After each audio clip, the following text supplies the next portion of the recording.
Hey, what's going on, everybody? Thank you for tuning in to episode 71 of the X Button Gaming Podcast. In this episode, we're going to wrap up the year with some discussion of the things that happened in 2024, specifically what games came out, but some other exciting video game-related information. And I have a round table here full of guests, some that you're happy to hear from again, some that you're not. And I'll let you decide who that is. Why did Jaiden have to come again? I promise I won't knock anything over this time. Did you do that before? Oh, yeah, I forgot about that. Great, you forgot about it, and I reminded you. Yeah, the pictures. Yeah, I don't remember, but hey. Well, I'm glad. That's right. So we got Jaiden back again.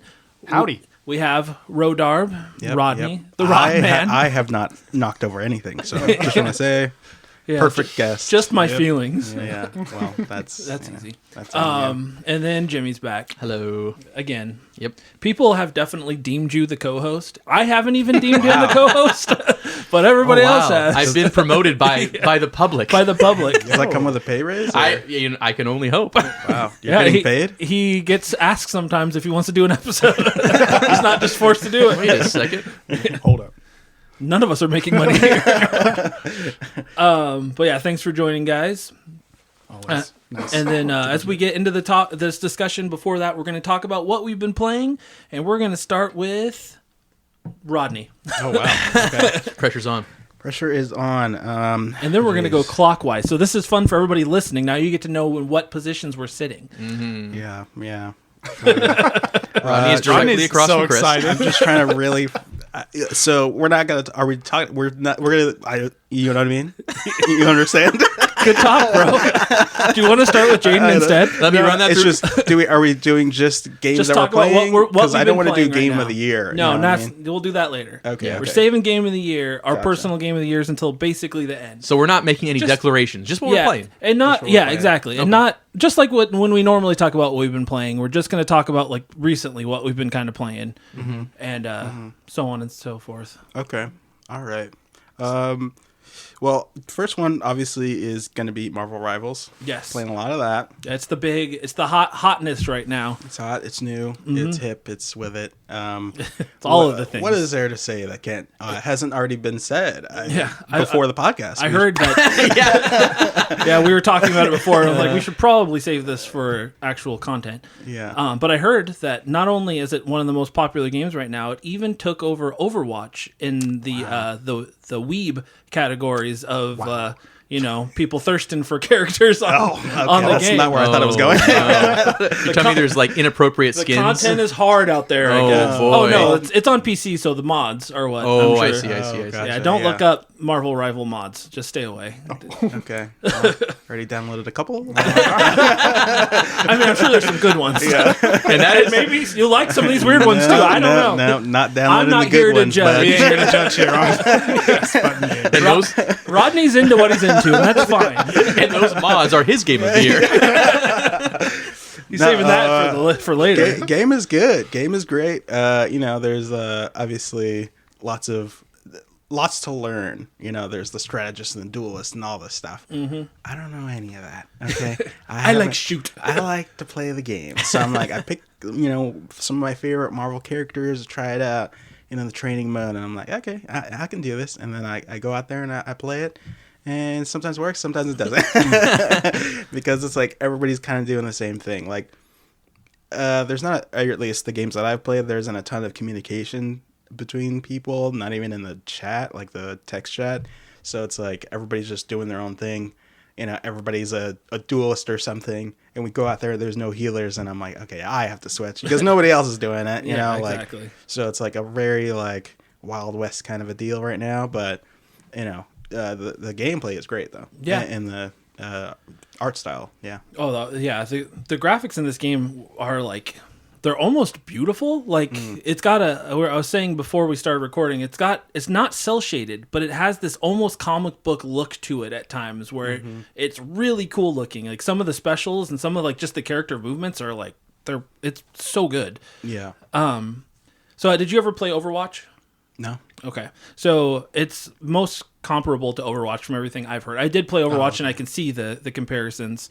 Is it first person perspective? Third Person perspective. But it's really fun. And a lot of the characters there's a lot of strategy to learn with each character, each class. Well, there's only 3 classes: tank, duelist, or whatever, and basically support. But yeah, I've really been enjoying it. I played Loki for the first time today, and Loki's crazy, man. You can send out clones all over the place, Nice. and then in his ultimate, he can copy the form of somebody on the opposite team and gets their ultimate. So it's fun to like copy their ultimate and then kill them with their ultimate. So he's like Kirby or Ditto. But also the copies that you put out, also like when you shoot, they also shoot the person, so that you can get like triple the damage. Yeah, they don't hit as strong, I don't think, but No, yeah. he's wild. He's a trickster for sure, and he even has a move where if you get up behind somebody, you can backstab them. So, but yeah, I've been enjoying it. Yeah. We should play, Rodney. We should. We should all play. How many playable characters are there right now? Like roughly, if you had to guess.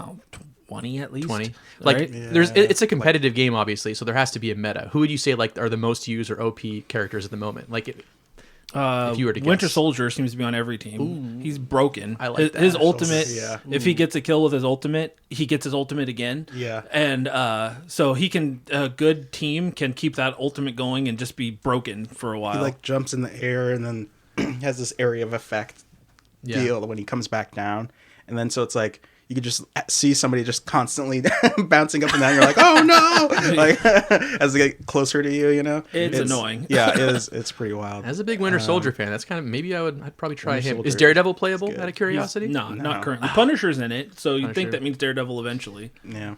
Not that they're. I guess. Spider-Man obviously is playable. Spider-Man, yeah, he has to be. He's like the Mario of the game, probably the most balanced character or something. Absolutely not. He's not balanced. Spider-Man is for the Adderall kids, so or just like zooming on the mouse, like he's just bouncing around. You can swing, and so it makes it even worse. And you're crawling on walls. He's annoying. He really gets into the enemy team, and is just like beating everybody up, and then flies away. So. That sounds a little Splinter Cell-y to me, like Spies vs. Mercs, like how they're just creeping and crawling up and around, but obviously really slowly. Yeah, this is much faster paced for sure. Yeah. It's a fun game though. I mean, it's free, so I mean, obviously it's free to play, so they have their things they want you to try to buy. But I haven't spent a penny yet, and I'm happy. Yeah. Still, all the characters are unlocked, so exactly. That to me is a big win because most of these games they don't give you all the characters. They want you to either slowly unlock them all or pay to get them quicker, which I'm sure works a lot of the time. But with the Marvel game, it probably would have worked very well. So yeah, I would have. Yeah, would have been a lot of money wasted. Well, especially when you like. The first couple of days, I'm like, all right, I'm going to try Psylocke because I love X-Men and I'm a big Psylocke fan. Then I'm going to try Magneto. And I'm like, I hate both of these characters. Right now, I don't like either of them. But you kind of mix it up and try new things. And there is a training area where you can train, practice with any character. But there's what's the fun in that? Trial by fire, baby. Of course. Trial by fire. We have two different philosophies on that. I learned the best in the heat of battle. Sure, right. Not the dying over and over again. This is great. Exactly. Not the moves. He just learns. I learned it all. Another couple games that I've been playing: Cocoon and Jusant. Is that how you say it? I don't know. It's a French word. Idea. It's that climbing game. Great game so far. Climbing simulator. Yeah, exactly. Is it literally just like climbing? Yeah. You're just climbing. Oh. You're like using, would it be like R2 and L2 to like for each hand? Oh, gotcha. And you're holding square to place a new like hook thing. Oh. Yeah, whatever it is. The caliber or whatever. Not caliber. What is it? Sure, whatever. The hooky thing. The hooky thing. Climbers. And then the climber stuff. Yeah. Do we look like rock climbers? Have you ever watched the movie? I was almost there. Oh god, sorry. Joel is just like so mad right now. Yes, we're about to do a Vertical Limit podcast. So, anyways, let's go. Chris O'Donnell at peak. It's basically like that. You're just climbing these giant towers and stuff, and I'm only like 2 hours in, but it's really good. It's really good so far. And then for Cocoon, it's like that game where like you're a little bug man and you go into a world and then you can flip outside of it, and there's like puzzles and stuff. And that game is also really good. I would suggest it for people who like the cozy games because the music is really atmospheric. Has anybody else played it? Mm-mm. No. I know what it looks like. Yeah, Okay. I've seen I'm it too. interested in it. Yeah. It's like there's like it gives you no info. It's kind of like Hyper Light Drifter. It's just you just drop in, and then it's all about the atmosphere and the puzzles and all that stuff. And the visuals are great too. But like you start with a small puzzle, and then it's like, do you understand what you're doing? And I'm like, yeah. And then it's like, okay, well now we do it again, but a different way. And so it's like it's teaching you, but like without saying anything or no. Like I had to figure the buttons out myself because it didn't even tell me like what to press to move on the keyboard. So that's a lot harder on the keyboard. I've never given that any thought. If they don't tell you though on a keyboard, you have a lot more buttons to figure out. Pressing everything. It's pretty easy with a controller. Yeah. But yeah, it was it's also good. I played like 3 hours of it, and yeah, so far it's pretty good. I haven't looked at any reviews, so if I'm like off or wrong or something, I'm not. I'm never wrong. Then get out of here. Rodney don't care.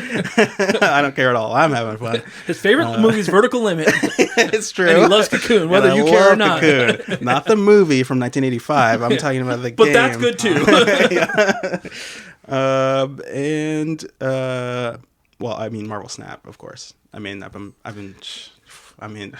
on. It's a great card game. If anybody's played it. Don't show James, this guy. Whew. Oh, okay. He got into Star Wars card trader. That wasn't even a game he could play. And dude, I'd almost forgotten entirely about that, and it would have been better if I did. It was ugly. It was an ugly time. Well, I won't explain everything about it then, but it's very fun to play. It's a mobile game, right? It's a mobile game, and like all the different Marvel characters, they all have different abilities with their cards, so it's pretty great. The Ben Reilly Spider-Man, he put him out, and then the next turn you can activate it, and a clone will come out. And it's like, that's pretty funny. It's pretty good. All right. It's pretty good. It's pretty good. So, anyways, yeah, there's all that stuff, and then like you can upgrade the cards to become 3D, and then the background moves when you move your phone, and then you can get like different foils like black and white.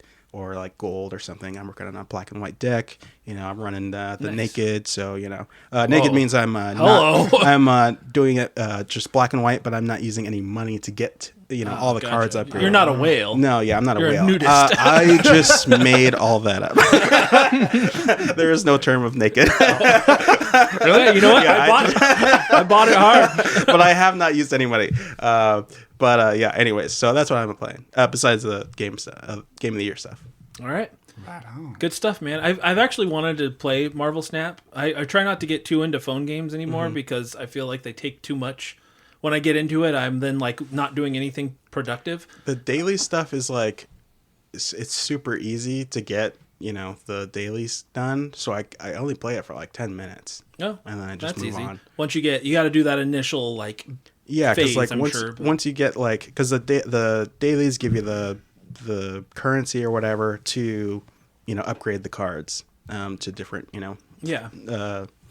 levels. So then like once I'm done getting the daily stuff, I'm like, okay, well, I don't have to play the game anymore because I'm not getting rewarded with anything. Yeah. So I just do not reward me. I do not come back. Yeah.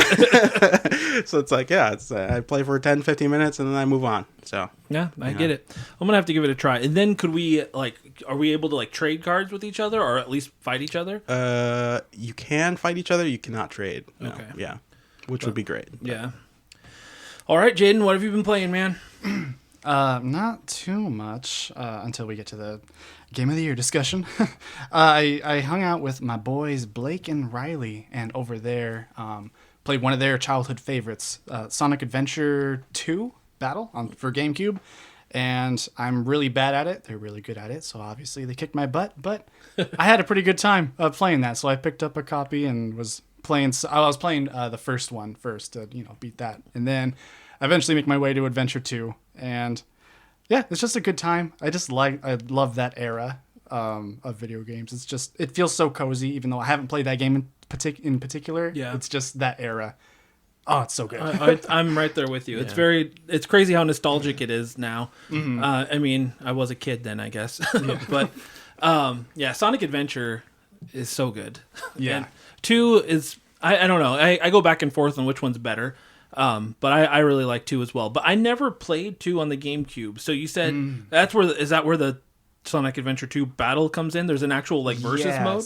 I'm not too well versed on this, but yeah, I believe that that's a reference to the multiplayer mode, which I played, and yeah, they kicked my butt at there's like like a fighting mode and a just like race to the finish. Like okay. There's different modes. So yeah, I kind of partially got that to get better, so then it could be a more fair fight. Next time they play. Not that I doubt I'll get as good as them because they played it their whole life, but I enjoyed it enough to like, okay, I kind of want to. Well, now you make it your whole life. Now I'm making my whole life, and then you'll show them. Yeah. Look at me. So have you finished Sonic Adventure 1 yet then? Not yet. I got a little discouraged because every time I kept finding a Chaos Emerald, Eggman kept stealing it, and stupid jerk. I just felt like I was doing more harm than good. I was finding them for him. I was like, "Why am I doing this?" I just kind of put that on pause for a little bit. But yeah, no, I was having a great time. It has that Sega. I don't want to call it jank because I feel like that's a mean word, but their controls for the time is very loose, very arcadey feeling. They loved the arcade. Yeah, and so I was having a pretty good time with that. Yeah, they're fun games. Oh yeah, and before that, I was playing some Echoes of Wisdom. Nice. But I did not get very far. Did you get? Were you playing? I was going to talk about it in the games I've been playing anyway, so we could just talk about it now. Okay. I guess. Let's open that up. Open up that can. Since you brought it up, he has some hot takes. Well, maybe you could say something positive about it because I haven't. Oh no! No. I'm not going to trash on it. Female main character. Ew. Jaiden, no. massive con. Well, I think we've said everything we need to say. No. I think it was just coming off of beating Oracle of Seasons that I played that all the way through just nonstop, and so I could be just burnt out from Zelda at the time. What was this, like September? That definitely happens. The genre like, burnout is hard sometimes. Yes, and this game, I'm not going to spoil anything with stories or whatever, but the dungeons, so you play the first one, it's like, okay, I get it. This is they get you to like the first dungeon like pretty quickly, but it's still so that one kind of felt like a tutorial, which is like, okay, that's fine. It's kind of teaching me the mechanics, and then it felt kind of linear to the next dungeon, it's been a few weeks. Sorry, my memory's failing me. But when I got to the second dungeon, though, it was kind of like the first, and I was getting a little worried because the format of the dungeon is kind of like Breath of the Wild and Tears of the Kingdom, where it's like a central area, and then like you have to activate like the 5 things in the dungeon. I'm like, oh, like the first dungeon, I'm like, okay, I hope the other dungeons aren't like this, right? And then I get to the next dungeon, and it was that again. I'm like, oh. I don't know if I'm getting a little worried here. So hopefully it changes or, mixes things up. It changes. It does. It changes a little bit. Like I feel like there's a formula that ends up forming where, so there's those rift areas, right? Yeah. And you have to clear the rift areas to get to a lot of dungeons and enter them. Mm-hmm. And it kind of tends to begin with that process of step 1, collect 5 of the little dudes that are like Tri, which is the little friendly guy that follows Zelda around. Yeah. His little friends. You collect them, 5 or 6 or whatever it is, in a rift area. It clears the rift, and generally you gain access to the dungeon. And then the dungeon becomes a little bit more like old school Zelda dungeons. Not a lot. I will say, just generally speaking, I wish I would have talked about this game earlier, because it's been a while now since I beat it. Oh, you beat it. Nice. I beat it, yeah. No, and I really did like it and enjoy it. Even having played way too much Zelda this year, 2D Zelda. But it is good that we talk about it now because the year is not over, and we did talk about 2D Zelda before. If I were, I would call this game good, not great. Like if I was putting it like in a ranking, I'd put it somewhere like an 8 or a 9 at most, which probably means right in the middle, like an 8.5. I feel like it feels very experimental, this game does, which is a good thing. Like it does shake up the general Zelda formula. You can literally go anywhere, climb anything, get into almost anything, and the ways you do it are really interesting sometimes with the echoes that you use, which are seemingly endless. I certainly didn't echo everything that I could have echoed. But so I think everyone's game experience in this game is probably very different. How they battle, how they access secrets in caves and find heart pieces, to like how they battle enemies and complete dungeons. Dungeons are a little overly simple, even when they do feel more like traditional Zelda dungeons, for sure. This game is just, generally speaking, kind of easy. That said, they did give you a... there's a hard mode, I'm pretty sure. I don't know if it's... I think it's even accessible from the very get-go. I think it's in the options. Yeah. So if you want to play a harder experience where, like, you don't... Like, heart pieces don't come off enemies when you defeat them, you can do that. And the game, you know, just kind of artificially is made more hard. So I kind of appreciate that they tried to make a more hard experience for... players, which is not really usually a Zelda thing outside of maybe something like Master Quest, or like you have to beat the game first. Yeah, exactly. You know, it's nice to have the option right off the get-go.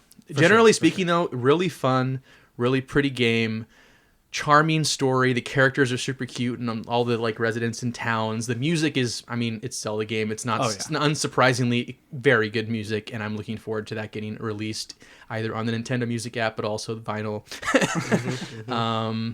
I'm just like rambling here, all my like thoughts that can come to my mind. It's a good game. It's a good game. I did enjoy it.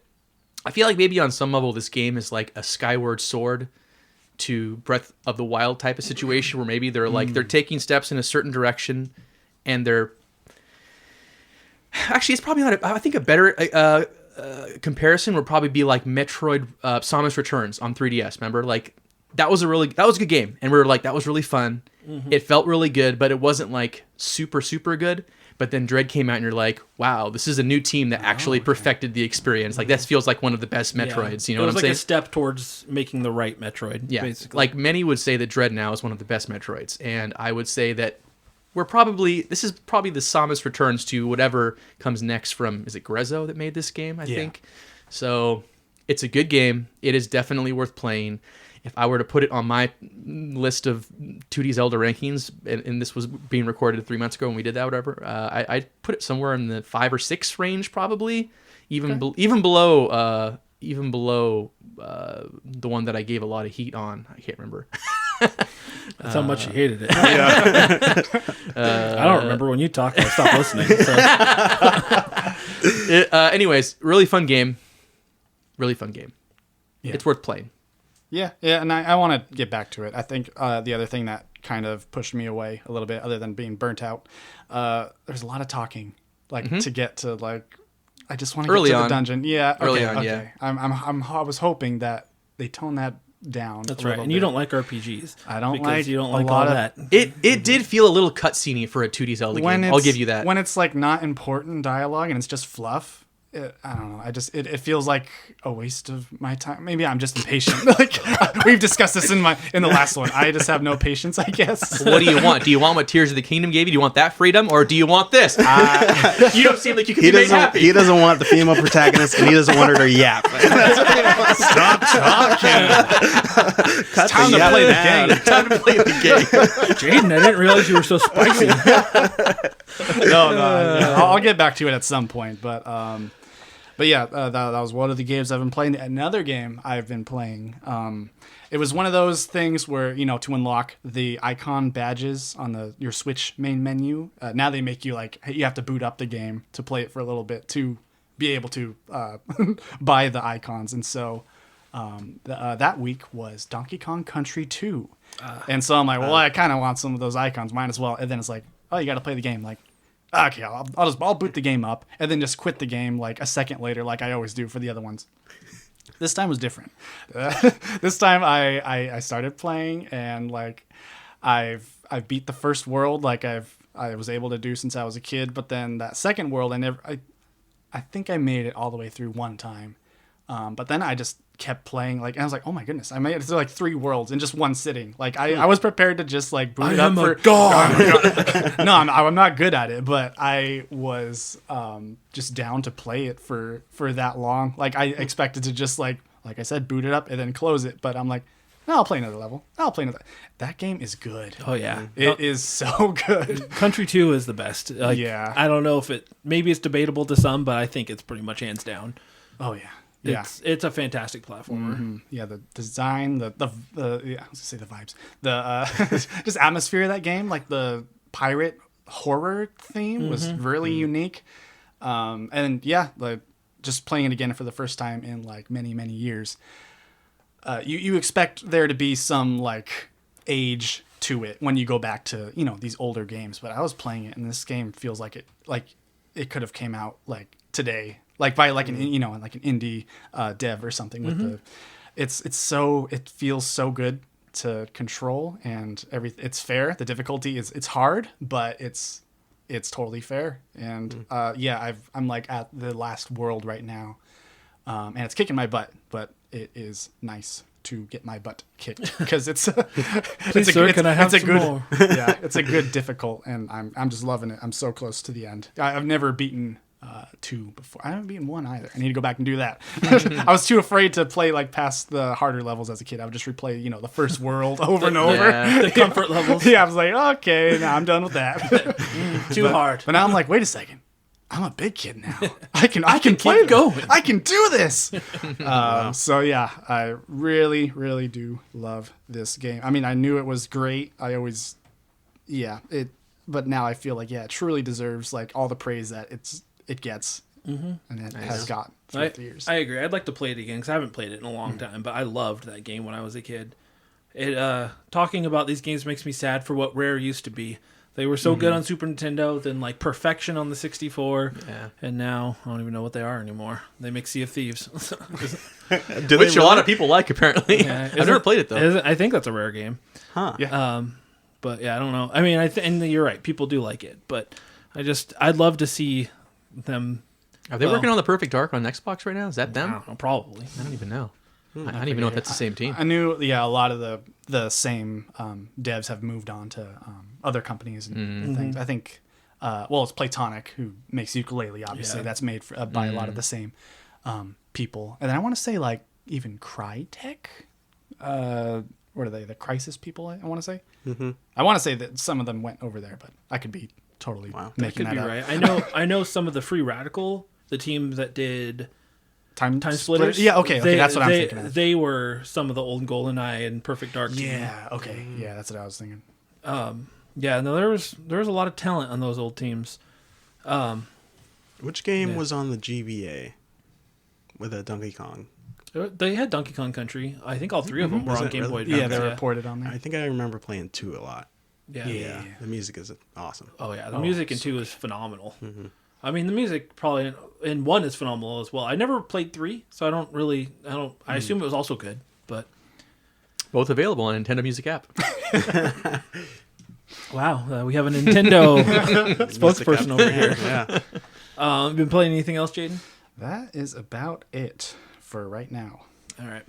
So I'll go through a couple of the games I played recently. So I went on vacation. We went to Hawaii, and I brought way too much stuff with me because I was like, I'm going to play all these things. I'm going to have all this downtime, which I did, but I didn't end up playing as much as I expected. Better to have it not needed. Yeah. I wanted to have my 3DS and my Vita and my Switch just in case. I should have brought my Game Boy. Well, the only thing that didn't get played at all was my Switch. I played my 3DS and my Vita quite a bit, but my first game, I just bought it before, you were with me when I bought it, but not long before we left, and that was Henry Hatsworth, A Puzzling Adventure. It's one of those games that I'd seen for a long time, and I love platformers, and I love puzzle games, especially like match 3 puzzle games. And so it was one of those games I wanted to play, and I just never bought it. And I remember Alex even had it at one point, and he really liked it, and I don't know why I put it off for so long, but so I was like, this is what this first game I'm going to play. So on the plane ride, or the trip over, I played it. The game was a lot of fun. It's a really good platformer. And it's, so what it is as you're playing through the level on the bottom screen, the blocks are moving up, and it's like panel to pawn Tetris Attack, Pokemon Puzzle League. Okay. It's like a match 3 style game, which that also works because I love Pokemon Puzzle League and Tetris Attack. So the whole goal is you have to stop those from reaching the top screen because then monsters and stuff will spawn in, even though there's already monsters and stuff. But when you kill them, they fall down to the bottom and you have to match them to get rid of them. So it creates this constant level of like you're platforming, but you have to stop and then go down to the bottom and, do the puzzling and clear stuff out and then go back. Huh. And I loved it. I'm sure for some people it'd be too much because you are you're going back and forth a lot, and it can be overwhelming, but it's a really good platformer, and that puzzle aspect was really fun. But my lord, so it's 5 worlds with like 10 levels each.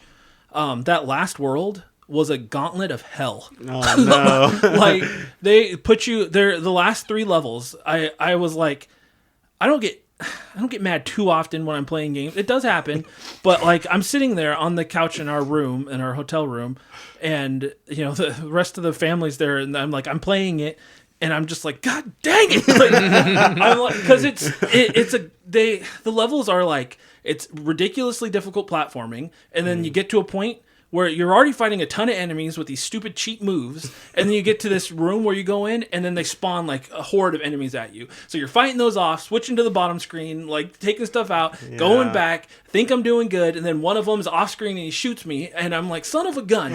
So then I have to start it. Oh man, I played. There was a level where I was like, I'm not quitting because I'm too stubborn, but this is really driving me nuts. But yeah, I finally beat it while I was gone, but I did look it up too, because I'm like, I consider myself pretty darn good at platformers. Like, I'm sure there's plenty of people better than me, but I'm better than average. And I was like, this was hard. Like, I can't be the only person. Like, I need validation. I need to know other people also struggled with this. So, like, I went on the internet, so I went on Reddit and other forums and stuff, and, like, everybody was, like, on that same page. Like, that last couple of levels were ridiculous. So I'm like, okay, good. It's not just me. The other best people in the world have also said. But anyway, it's a really fun game. I'm happy that I finally played it. I don't know if it's one I'll go back to anytime soon, because that last world did not give me much reason to want to play it again. But I enjoyed it. Not something I'd recommend to a lot of people. It's a very specific niche that this game would appeal to, and I happen to fall into that. But I don't know if that's a very wide audience. I was going to say I was going to play it, but after that explanation of the last level, I think I'm good. Hey, if you wanted to borrow it, you can. But sure, yeah.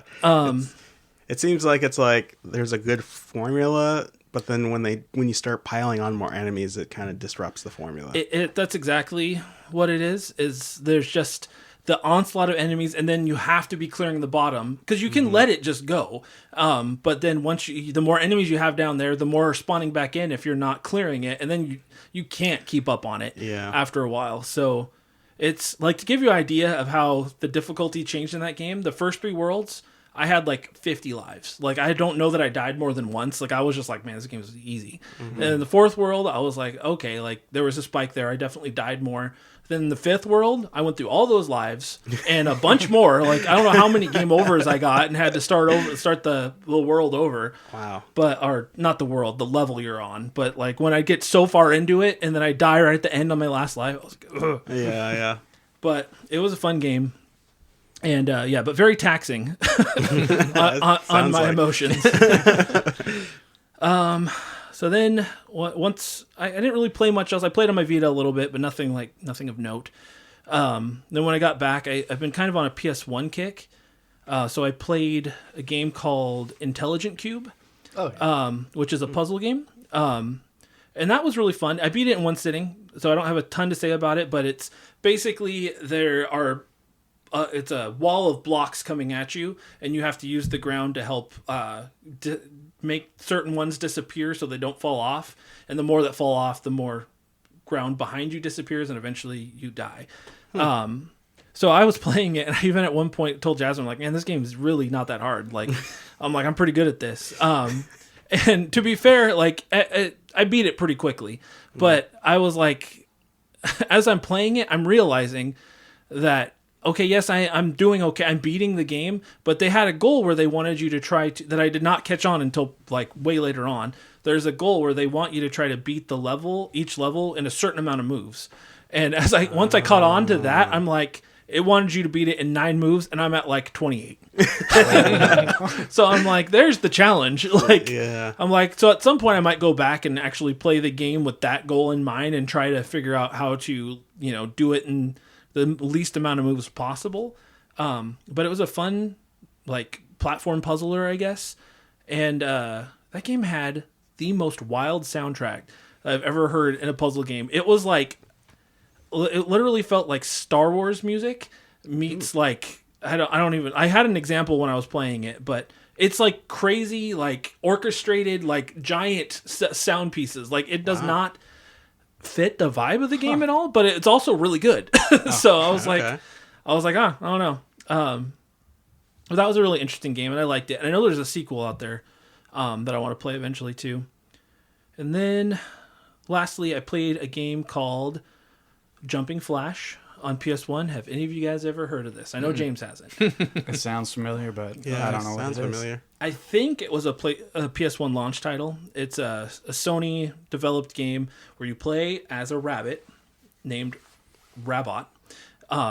So you're a little robot rabbit, and you play it. It's a first-person platformer, basically, where he jumps. Like that's how you kind of. And then you like look down. At your feet. And you look down to like help yourself. Place. I was watching Ben play this one.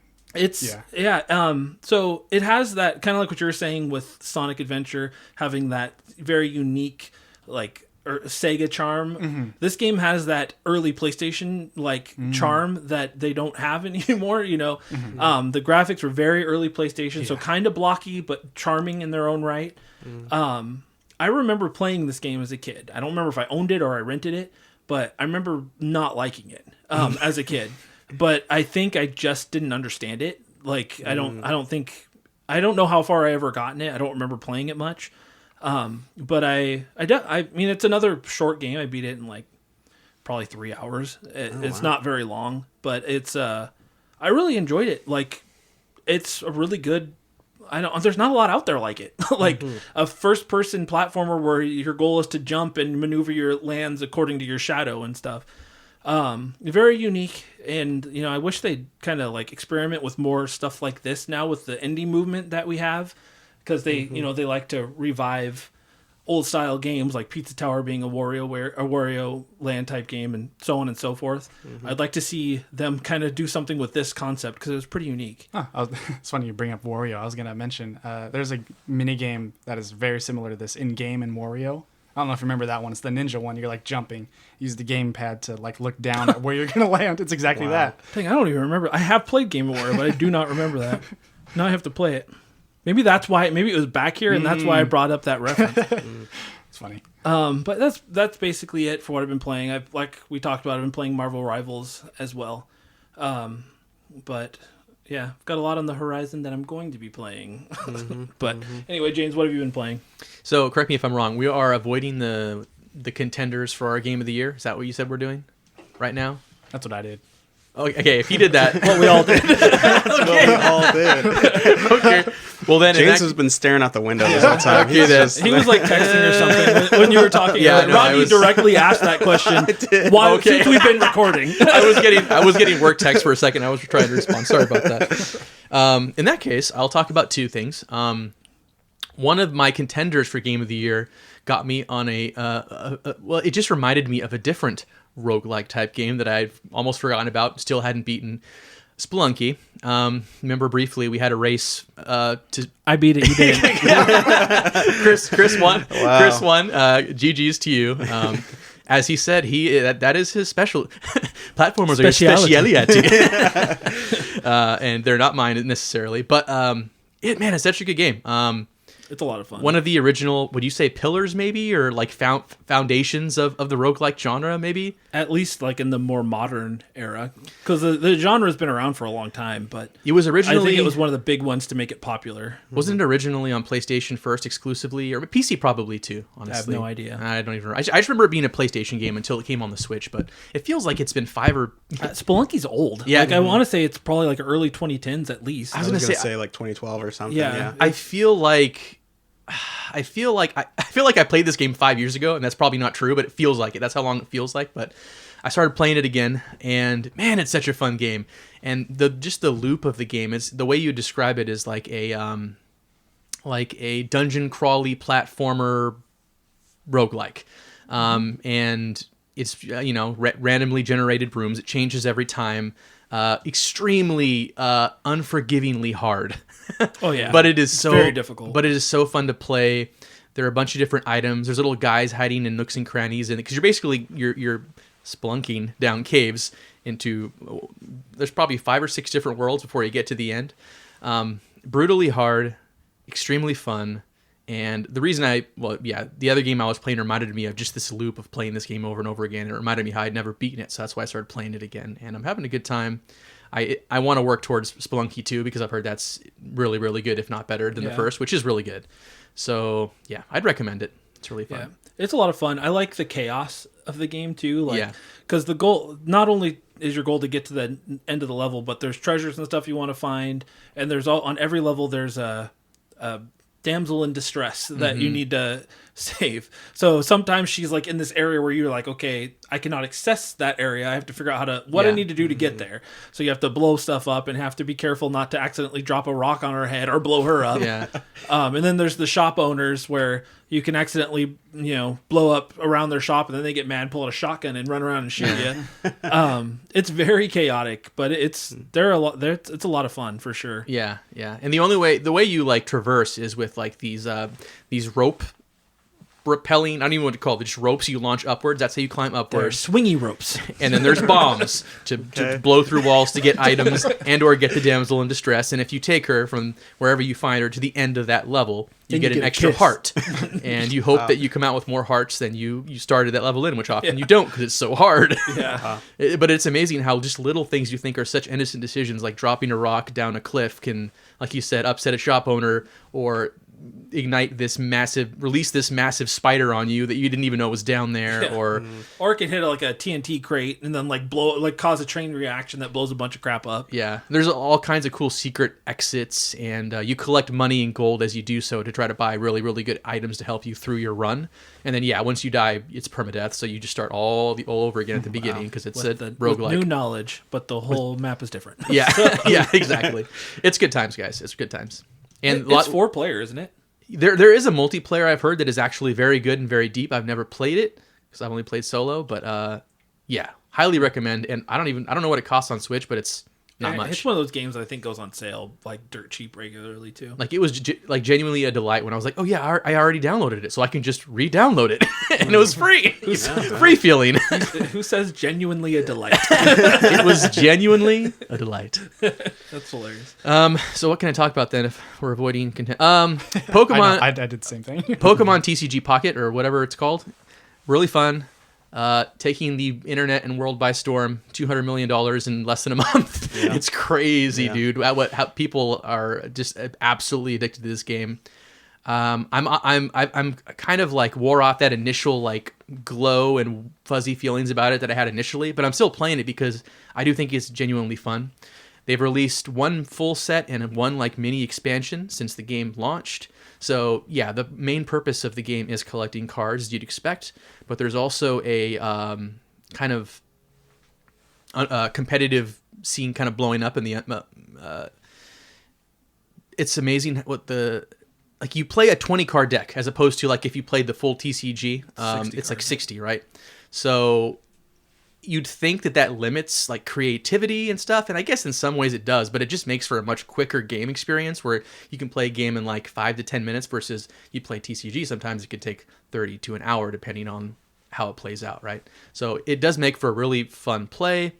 I think it's probably comparable to Marvel Snap in that you can just come in, collect your daily stuff, open a pack or two, because you're given 2 free packs a day, I think, just playing for free. They're just giving you that free endorphin. Like Exactly. There it is.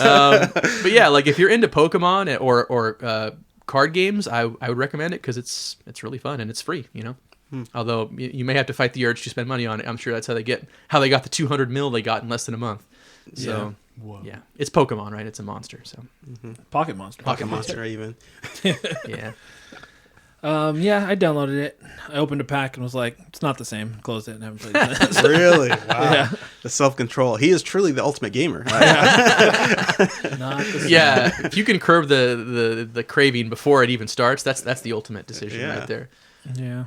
I love Pokemon though. I bought a pack of Pokemon cards when I was in Hawaii. Oh, what'd you get? Nothing good, but I just was like, I don't know, it hit the urge. Mm-hmm. I was like, I'm gonna do it.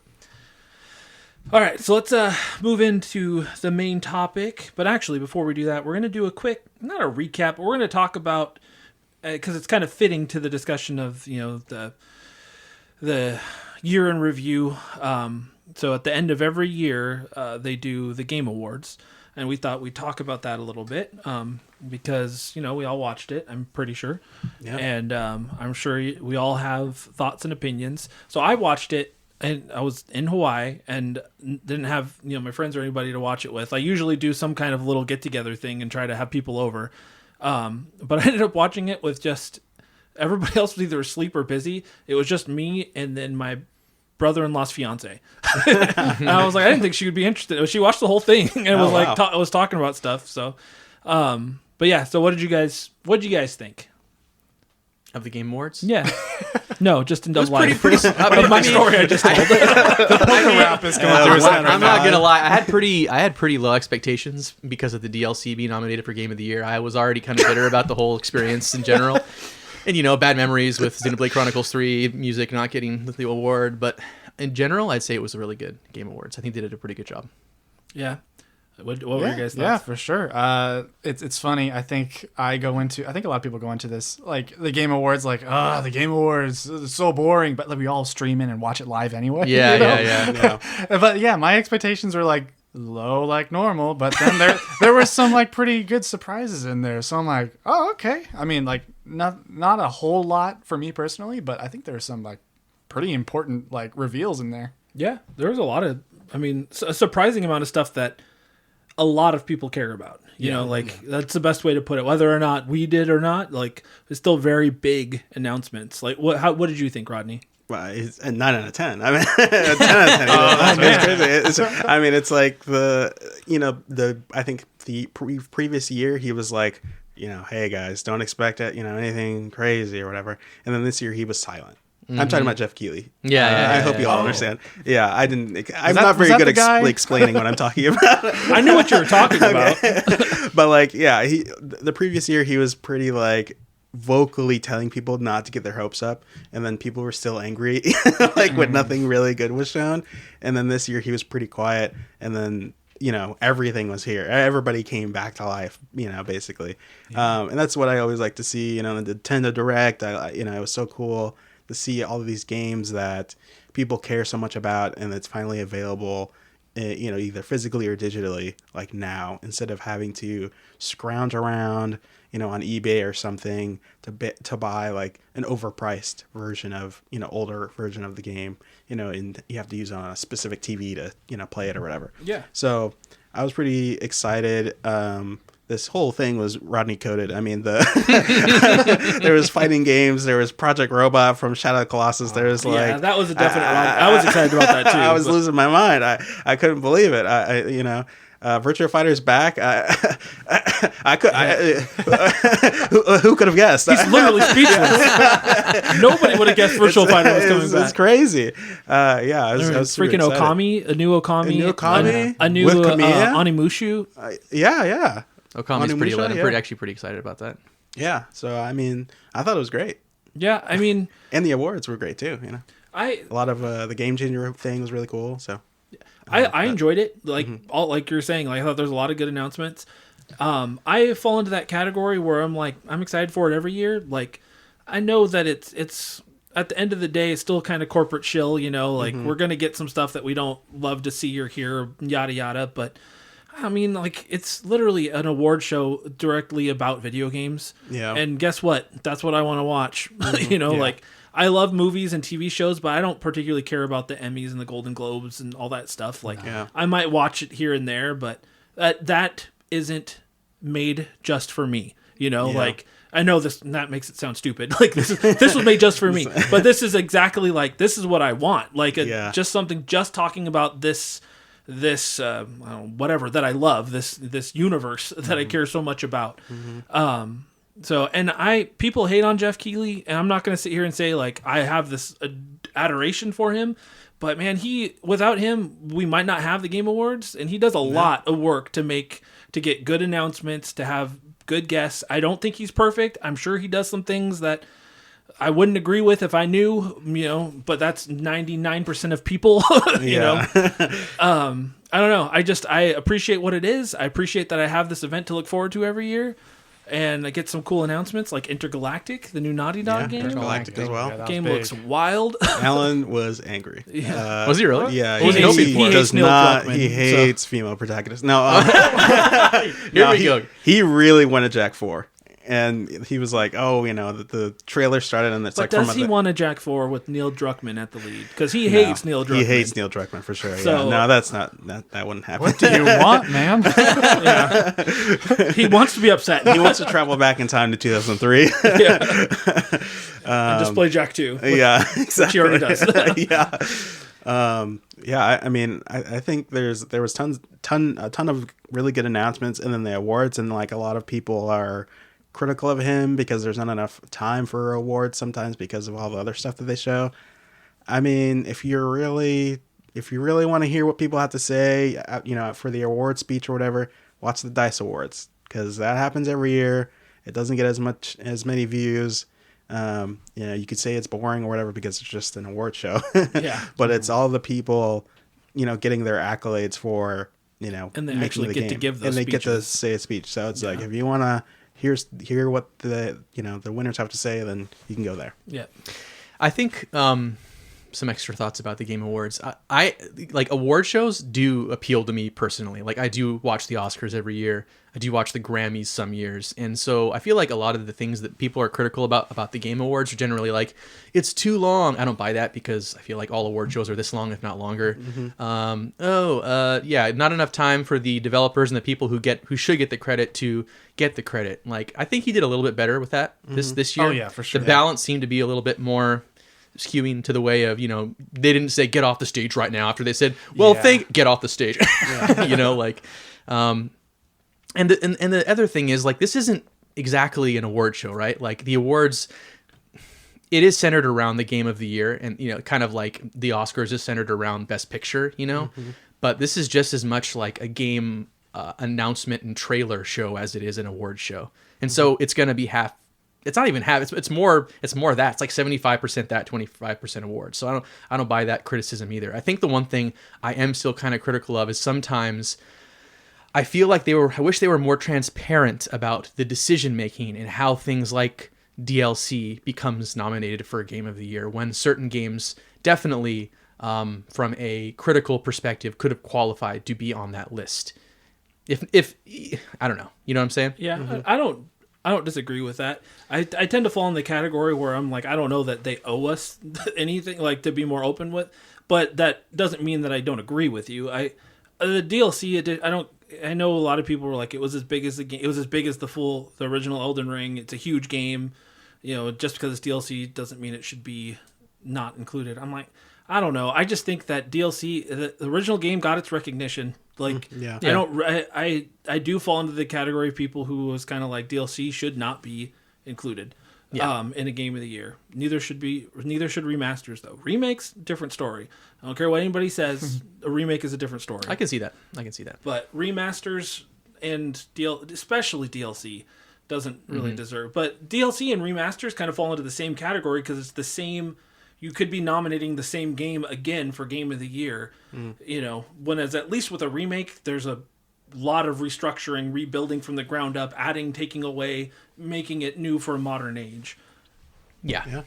Generally speaking, I thought it was really good.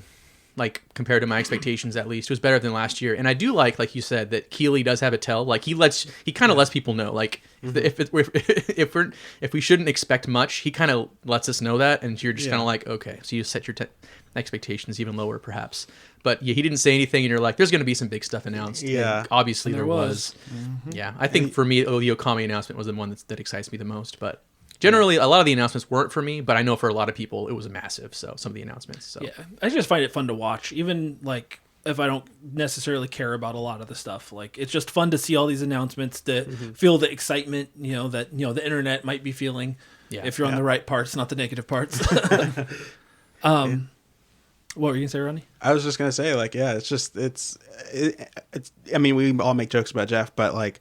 He does seem to be learning, with each show, there was a lot of changes that were made. To me, it felt really balanced this year. And then, like instead of playing music, he just let him talk for a little bit, the award winners. So he does make changes. He listens to the community, so he wants it to work.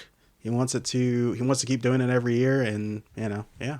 And I get the feeling that he actually cares about the community, cares about video games, and to me that means a lot because even in the video game corporations now, we have a lot of people that do not care at all about games. It's all about just the bottom dollar.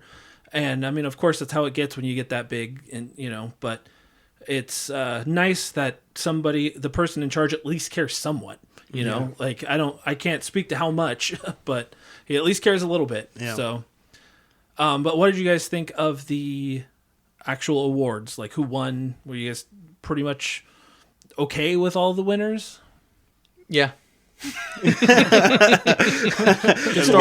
was only one outcome that could have really upset me, obviously, and it didn't happen. So I was pretty content with the things that I noticed.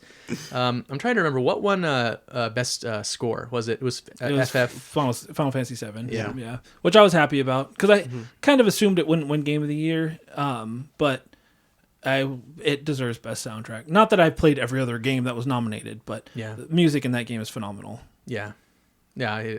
I mean, I haven't even played the game, the remake, and I still listen to the music. I mean, it was so good. Yeah, it's phenomenal. Hey, you can play the game. It's on Steam now. So. Oh, that's true. Yeah. I'll hop on. Do it. Yeah, it's worth it. I'll report back next episode. Let's do it. He'll be on in 2 episodes, guys. Oh no! So, he's got some work to do. He made a promise. You heard it here. Oh no!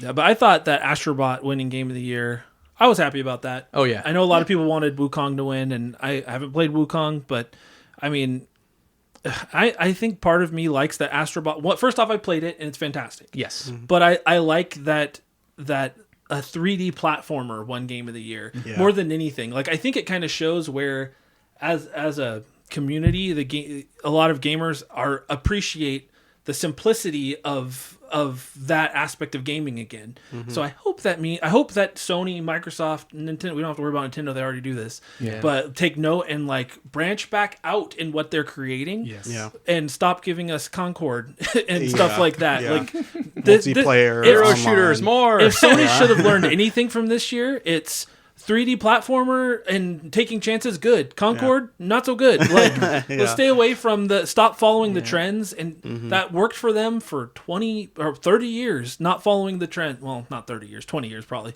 not following the trends. And now they're all of that. I was genuinely surprised by it. I mean, admittedly, like, I don't know what percentage of people that follow video game news or like even the Game Awards is on Twitter. Probably a very small percentage. They're just a little pocket of bunch of just inflamed and horribly angry people on Twitter, but like myself included. I'm sorry, what are we angry about? But loud noises. But I was just the discourse around some of the nominees was really weird because like I think everybody universally was like, yes, DLC, we're all angry. Why are you here? Which on some level made sense, no matter how good it was. But some of that same vitriol was directed towards. What's the poker card game called again? Balatro. Yeah. Balatro and Astrobot even after it won. And it's like these closed-minded fools who have never played the game, who are they have like this weird like I don't know, like a strange definition of what makes a game technically qualify for Game of the Year, but it's just so close-minded. They don't know anything. They're just the loud, obnoxious minority. Yeah, and they did seem to intersect a lot with the Wukong crowd for whatever reason. I don't know why. I don't think that Wukong had anything to do with it. I think those people latched on to, for lack of better way of explaining this, the prettiest and most violent of the games. Yeah. like I think that's what it was. I think this is the adult game. This is what should have won. I think that's the mindset. And that's not a dig at Wukong. It's a dig at those people for being... I'll dig at Wukong. So basically you are a monkey. I've never played it, but it's just I've heard that it looks really great. But it's just it gets repetitive, and the combat isn't as that great. Well, isn't it a Soulsborne? So aren't they all repetitive? Well, isn't that what you do? But you it's even somehow more repetitive. I thought that probably pissed some people off. And that's why it was. That's why people didn't like. That's why it wasn't like as big as it was. I mean, it was kind of big, but it wasn't like it kind of faded away because it was like, initially you play and you're like, oh, this is great, and then it just sort of just is like. all right, I'm bored now because it's like the gameplay loop is like lame. Well, on that note, not so much about the gameplay, but on what you said about the game fading out, I was actually surprised when I saw it on the Game of the Year nominations because I listened to genuinely most of my content that I take in is video game related. So whether it be podcasts or YouTube channels. Nobody really talked about that game after it came out. Yeah. And that's why it was surprising to me because I know some people really liked it. The majority of people I heard talk about it were collectors that were mad that it didn't get a physical release and didn't actually play it. So that's your algorithm, the collectors people. I mean, I'm not saying it's definitely not just. I'm not saying people can't like it. It's just like after a while, they're like, No, but even didn't the creator or the head director of the game or something, he was like, I'm genuinely surprised by this game winning, and then everyone that was fans of the game used it as a rallying cry to be like, oh yeah, you're right, Astrobot sucks, and I'm just like, what are you guys talking about? Have you even played this? It won best action game or whatever. I don't know. One of those. It did. You're right, but it didn't win Game of the Year. That doesn't mean it's going to win Game of the Year. Anything. Yeah. Frankly, it is this simple to some degree. Generally speaking, with the Game Awards, a lot of it does come down to critical reception. And Astrobot was somewhere in the mid 90s, 94, 93, 95, something like that. I think Elden Ring was up there too, which is probably why it got nominated. Generally, the games that win Game of the Year are those tippy top elite critically, like last year, Tears of the Kingdom and I get the one that won it. They were both in the mid 90s, right? You can almost peg it. If you're in the mid 90s or hovering around there, you're probably going to win Game of the Year, and for a good reason because. And Wukong was in the 80s or something. It's no, I'm not just saying this. These are reviews that I've seen. People that have played the game, they're like, yeah, it looks great, and I kind of like it, but after a while, it's like, I'm bored now. They should be glad they got invited to the party, man. Frankly, but when we went to PAX, I played Astrobot, and I was like, yeah, this is great. It almost made me want to get a PS5. It's was so there's so many cool little Easter egg things, and the game looks great. And it's fresh, it's new. So I was like, yeah. Tell Ellen to play it. It's got Jack and Daxter in it. I should tell him that. Yeah, I should tell him there's a new Jack and Daxter on PS5. That'll get him to play it. Yeah. Oh man, he'll be mad. It'll be fun. Yeah. But I don't know. Yeah, setting aside the weird discourse on the internet, it was a pretty good show. Mm-hmm. I agree. I had fun. I mean, I have my dream announcements every year for any event, and they're never going to happen. But as long as people are. It sounds cheesy, but as long as people are having fun and it's a good show and there's game announcements and stuff to be entertained by, I'm good. So here's to next year. Next year, big party, big party. Oh yeah. All right, so let's get into the true main topic, and we're going to do a little bit of a year in review of 2024. Kind of like what we did last year. We'll just talk about some of the big games that came out, some of other favorites. Throughout the months, and then end it with our personal game of the year and some of our other favorite games that we played this year. Sounds good. So, yeah, thank you. Yeah, let's go. No problem. We can skip over Black Mid Wukong though, but Black Mid. Oh wow, Rodney just out here shooting shots. I don't know why I'm taking this angle, but it's funny. But I'm running with it. Yeah. Your house is gonna be graffiti when you get back home. What happened? Oh no, dude! Before I even posted it, people knew. They heard you through the windows. Well, they heard you through the internet. Somehow we're tied in. Somehow. I have some real rabid fans out there. All right, so we'll start with January. Quite a few games came out in January, but the bigger ones being Like a Dragon, Infinite Wealth, Tekken 8, and my personal favorite from this month, and one of my favorites of the year, Prince of Persia: The Lost Crown, which is crazy it came out that long ago. But I forgot that January was such a strong month. Already, that's 3 pretty big titles, and January to me always seems like a nothing month, though it's not. I think something good stuff always comes out in January, but mentally I think April, May, and then fall. Yeah. Didn't Palworld come out this month too? I could be wrong. Was that February? It's not on the list. Oh, okay. So I don't know. I didn't play it. Well, it might have already been on PC. Is that what it was? And it dropped on Xbox. That's because that's when I tried it. Okay. Yeah. That makes more sense. I mean, it could have came out later, too. I don't remember. But yeah, there's a lot of games came out this month. There was also the Another Code Recollection, which is that point and click DS game. Yeah, that the DS game that got ported onto the Switch, which I forgot that I wanted to play that. But yeah, any thoughts on January? Did you play any of those games, guys, that he mentioned? I just know Tekken 8 is good. Even they put that one guy in Final Fantasy 16. They put him in the game. Clive, yeah. Yeah. Oh, really? That's pretty cool. That was announced at the Game Awards. That was announced at the Game Awards. Pretty good start to 2024, though. Mm-hmm. Yeah. Well, I mean, it is worth noting that Switch 2 rumors were starting from the very get-go, like January 1st, basically. They never stopped. 2023. Those started in 2018. Yeah, it's true. Yeah. Oh, man. Yeah, Switch 2 has been on everybody's mouth since the Switch was underpowered. Yeah. Well, I would say this. January 1st, 2024. Most of us probably assumed Switch was coming out this year at that point, right? I think so. Yeah. Yeah, I think it was pretty. We were all pretty strong in that field. We're all hoping for that summer announcement. Yeah. Sure. Fall release. Yeah. So February was pretty big. I forgot all these games came out in February, but we got a big one in Suicide Squad: Kill the Justice League. Everybody loved that game. Yo. I 10 out of just 10. played that game. Did you? Yeah, I just beat it. Did you like it? No, Everybody beat it. I had to beat it though. I had to.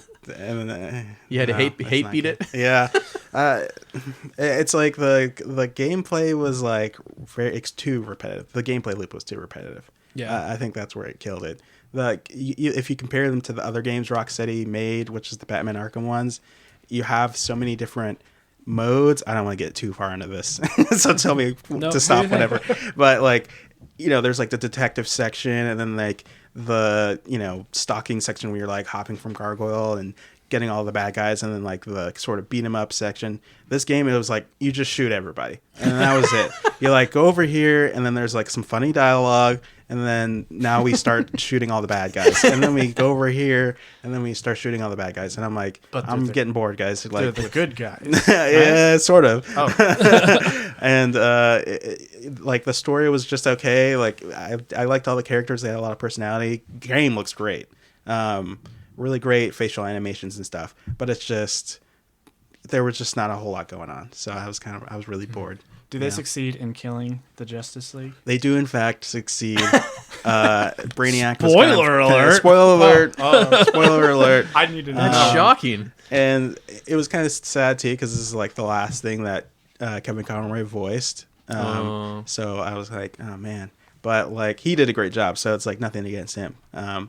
But yeah, the whole big bad is like Brainiac, and then it's like the whole I'm getting too much into this. I'm talking too much. The whole thing is like it's a seasonal thing, or they were trying to. So Brainiac, you defeat him, but then it's like, oh, but that was just one of 12 or 13 of them. Like, now you have to do it again. I'm like, oh, I don't want to do that. Like the credits rolled, and then it was like, guess what? Like, You're not done yet. buy the battle pass, and like, you can do that. Yeah. It was I remember like, it being a live service game, or I it thought was it a live was. service game. So it's like, then you have all this other stuff.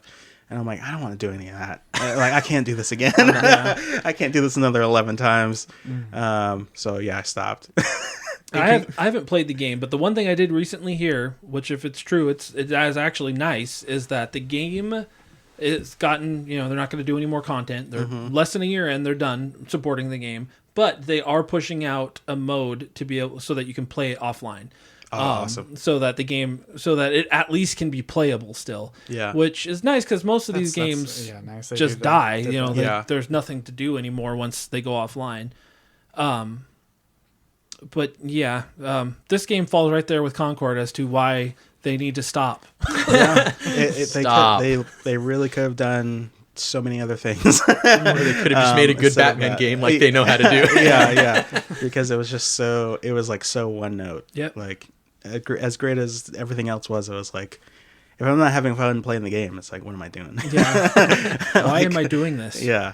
And the problem too, like we talked about, why they keep doing this to us though, where we release these types of games like Suicide Squad, is because then literally a week later we got Helldivers 2 in February, which was the exact opposite end of the spectrum, where it was a takeout giant success. You know, the internet was crazy about it. Everybody was talking about it. And this. Whereas, like, yeah, it's a good game, and I'm glad it succeeded. It is the problem, though, is every time one of these succeeds, all these dumb, money-hungry leads are like, well, we got to do that. So then we get, in 5 years, another company will make... Cave divers. Yeah, that's true. And they're like, why did it fail? What do they have that I don't have? Striking while the iron's lukewarm. Yeah. Nobody cares anymore. But the funny thing about Concord, not that we're getting ahead, but Concord is when you look at Marvel Rivals, they're the same concept. They're both hero shooters, both taking after the Overwatch thing.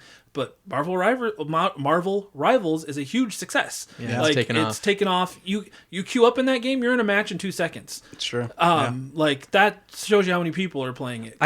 Concord was it's based off of one of the largest IPs. Exactly. But that makes a difference. But like Suicide Squad, I think the reason it failed probably is nobody asked for it. Like nobody was expecting Helldivers 2. When it came from, was like, oh, this is sick. This is a lot of fun, you know? Whereas like Suicide Squad was like the centerpiece of one of the Sony Directs last year, wasn't it? It was like literally half of the Direct. Right. Everyone was just like, I remember watching a lot. Everybody about was it just for like, some what? reason. Why? It was like 10 minutes or why? something. Nobody wants this. Yeah, exactly. Yeah, and it was just like, yeah, this looks boring. Yeah, and it took me for like when I heard the game was like gonna get shut down, I was like, oh, okay, well, I guess I'll play it now. And I got it for free on the Epic Store, so I was like, all right, let me install it and try it out. And I like brute forced my way. It took me 2 days to freaking finish this game, but it was like it wasn't fun. I mean, it was sort of fun, but some of the traversal, some of the characters have really good traversal, but it was just They should really just pitch these game concepts to us first, and then be like, "Hey guys, shooter with the Suicide Squad guys, yay or nay?" And if it's like a resounding no, then you don't have to start developing this game for 5 years. Don't they have focus groups for that? Just like they do with movies, before they release a movie. Like, do they not have that with video games? Maybe they don't. I don't know. Do they listen? Not that it works in movies all the time either, but like at least it gives you like an idea going in. Like they're not into it, Yeah. I don't know. But like HE double hockey sticks divers 2, it was not that. I was even swept up by it. I played for like 3 or 4, not a lot, admittedly, but it was fun. Hundreds of hours. And the way it separated itself. I played 1 match. And I liked it, but I haven't played it again. Sure. I feel like one of the selling points too wasn't it like $30 or $40? It was $40. Like Same price as Concord. Oh. Concord should have been free. Man, there should be a study then on how do you separate yourself in these genres. People to have played Concord. Honestly, they probably would have lost less money. Ouch. Oh, man. About Helldivers though, like I don't remember. So when that was revealed, was there like a lot of hype? Were people like really excited? I don't think so. It just came out and it was so good that it spread like wildfire. There was a small amount of hype from the niche group of PSP players. The niche Helldivers 1 fans. Yeah. It was a small group, but they existed already. Yeah. Okay. But otherwise, it was just like the game is really great, and it's cheaper than other games that are like $70 now. So yeah. It's one of those games that got like, I don't know, it caught the internet's attention and it just absolutely blew up from there. But in a good way, right? Because like Concord caught the internet's attention too, but really bad way. So like, it's just weird how that works. It's a PvE and you're playing with your friends. Like, I mean, it's great. Honestly, I think the biggest problem... So when we get to August, we don't have to talk about Concord at all. Sure. But I think the biggest thing that Concord did wrong is they had the PlayStation showcase, like, opening scene where they showed like 10 plus minutes of video and then like 2 minutes of gameplay, and nobody liked it. Like I think like me tending to lean towards the positive was even like, I mean, I guess it looks okay, but the second I saw it was a hero shooter, I was like, I'm out.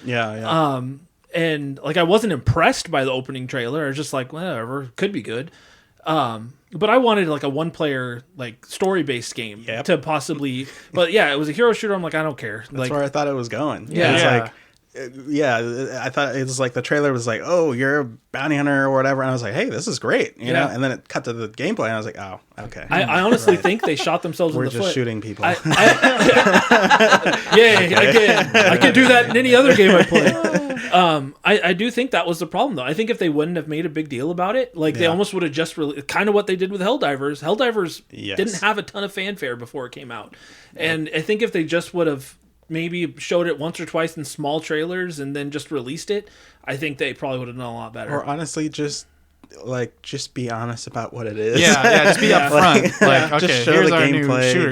And explain. then, you know, and they wanted it to be so much more, and it just wasn't. Yeah, they're like, there's going to be cutscenes every week that you can watch at the beginning. And I'm like, you're not doing that. And stop leading off your showcases with that game. Like they did it with this is like the same exact game as Suicide Squad. It took up like way too much of the showcase. Yeah. They clearly thought it was going to be a big deal, and it wasn't. Mm-hmm. Like, I feel like Nintendo's nailed this, right? Like, you start with something appealing that people want at the beginning, and then you save, like, the thing that everybody, the banger right at the end, right? Like, you sandwich, put all the stuff that, Concord and Suicide Squad should have been, like, a bullet point in the middle somewhere. Just straight gameplay, you know, with a narrator explaining what's going on. That's enough about Concord. I've never seen the internet come together like that, though. It was so funny. It's like, wait, you also thought that was like super forgettable? And they're like, yeah, I did. And it just became like so loud, like the talk about it. The designs weren't that great, and it's like we already have enough hero shooters. Like we're good. Like we don't need more. Yeah, we're done at this point. Generally speaking, obviously you can release another one like Marvel Rivals and we'll play it. Like good, but I don't even know if there's a science to it. It just seems to be down to like timing and is it an appealing enough franchise? Like obviously Marvel is more appealing to a lot of people than Suicide Squad is. I don't know.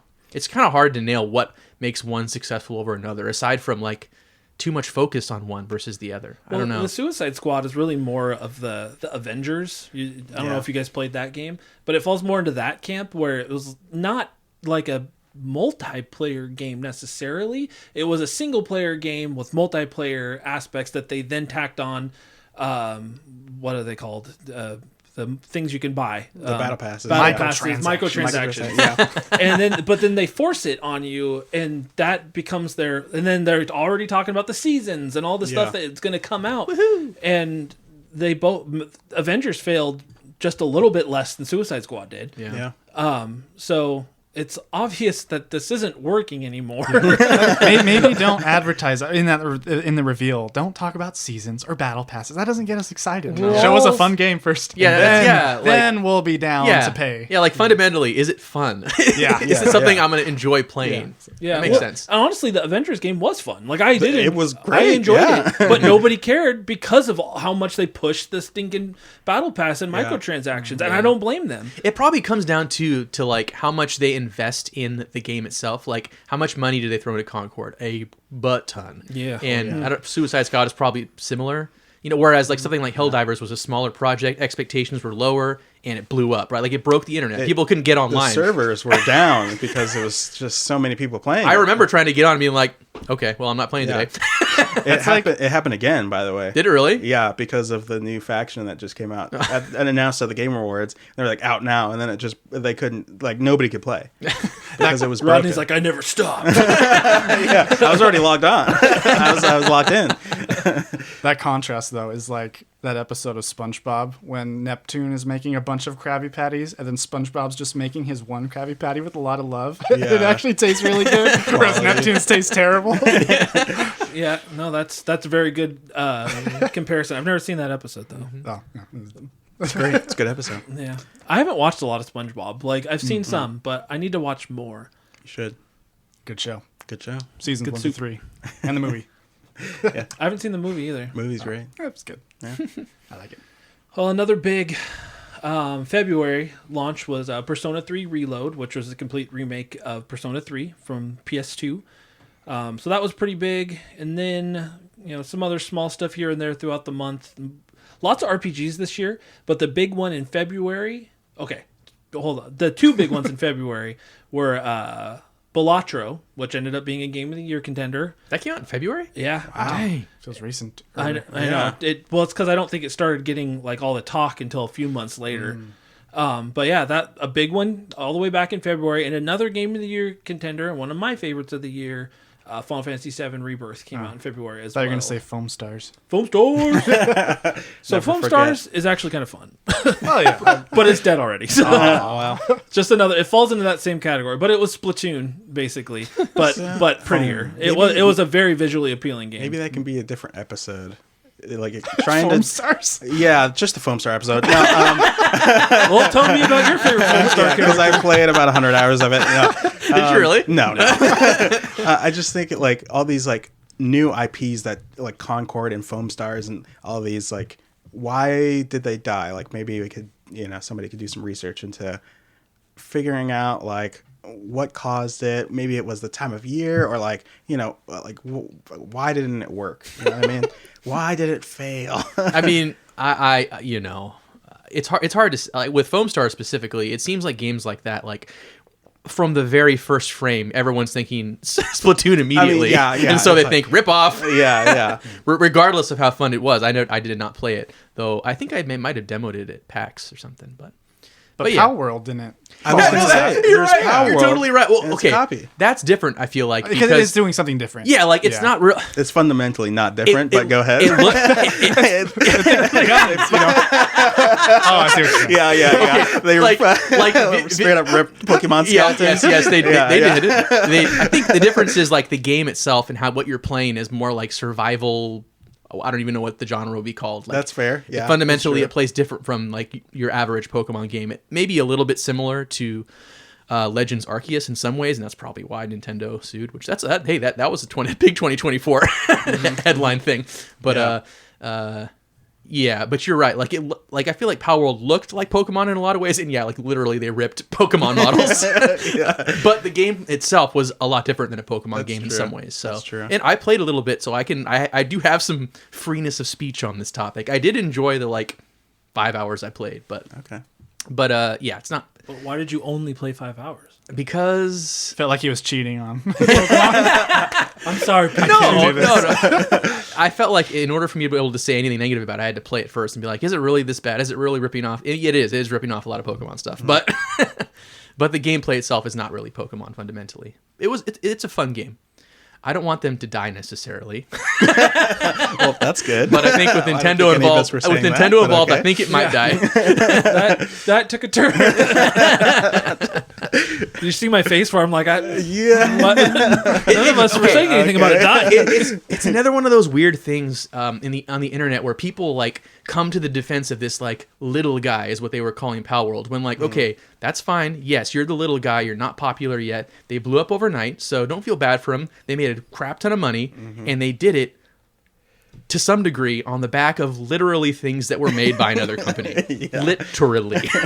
Like, it is not at all, they deserve all the heat they get and the lawsuits probably. Yeah. Although, and that's a different subject. Well, it took a while. Yeah, to- it took- well- there's that video that Ben sent in the Discord, which Yeah. is really interesting. of It that is very lawyer. interesting. Yeah, of like this is deeper than just Nintendo realizing like, hey, you guys are copying. And Yeah. there's a bigger battle going on. It's and true. It's crazy. But yeah, look up that video on YouTube. I'll try to remember the title. But it's a lawyer dissects the whole situation. Yeah. It's like We should repost it in the episode Discord channel or whatever. But yeah, like it does seem like there's some underground potential war between Sony and Nintendo because it's crazy. Because Pal World on some level is owned by Sony, it sounds like, and you know when Nintendo has something is valuable, a property is valuable. It came out on Xbox first.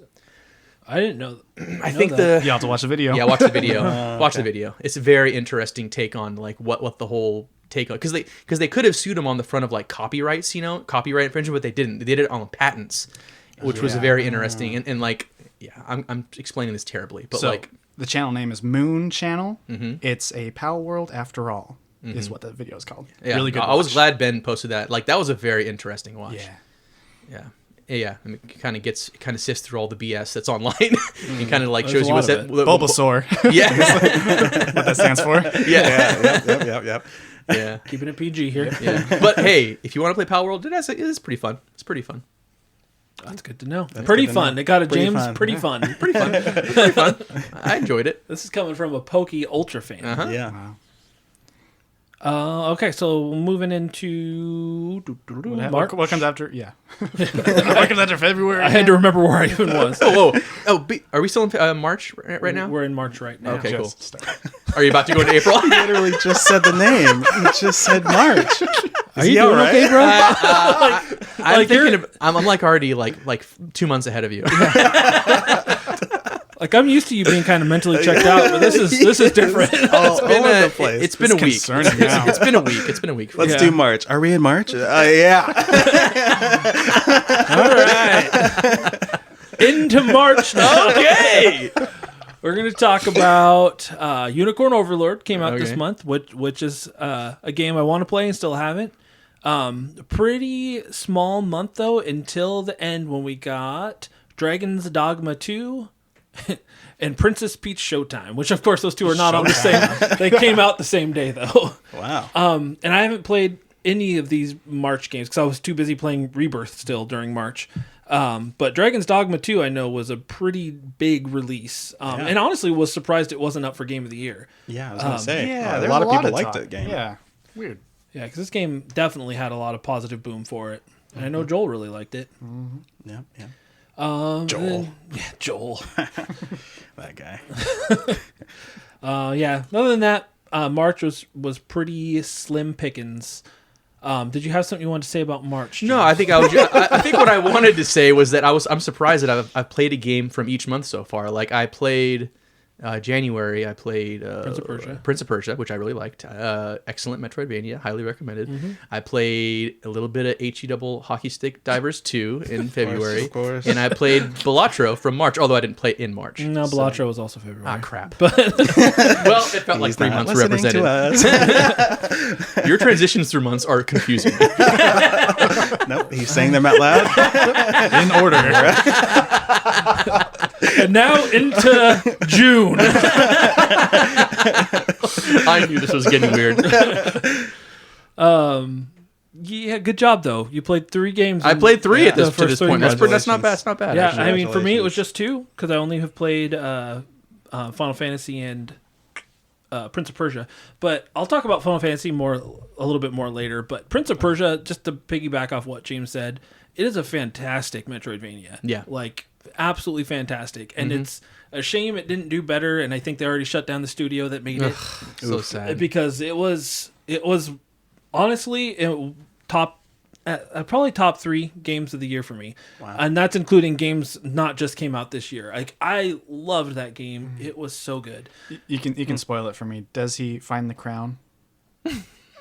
You'll have to play. I think the reason it's called The Lost Crown is because a young prince goes missing. Isn't that kind of like the gist of the story? There's no real crown. Well, I mean, I guess maybe there is, but That's a twist. Spoiler. the fact of the matter is, though, like story-wise, the story's not great. It's all right. Yeah. Like characters weren't much to write home about or anything. It's just that the game's platforming was phenomenal. Yeah, the movement in great that things. game is so good.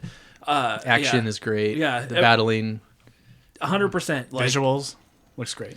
yeah, it's a relatively pretty game. It looks better on PlayStation or Xbox than on Switch, but any place is a good place to play it. Just fantastic platformer, man. Never been cheaper physically.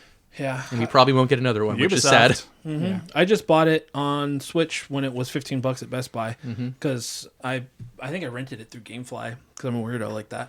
Yeah, definitely. So, but because I played, shut up, Rodney. Because I played it on PlayStation, I got the platinum there. I'm like, well, now I'll own it on Switch and play it there eventually. Is that the one where he looks like he has scurvy, or is that the other one? I have no idea what that means. I mean, I know what his- scurvy is, but I his, don't. Like, I don't skin understand is the like question. pink or purple or whatever. I don't think so. It's like 2D. He's like Persian. And he Or looks was it? all Oh, The is really it cartoony one? the cartoony one? Is it the cartoony one, or is it the other one? No, you're thinking of the roguelite game that's coming out. Oh, okay, yeah. okay, got it. It's So not yeah, out it's yet. not that Okay, one. Gotcha, That's gotcha. not. Yeah, I think that comes out next month.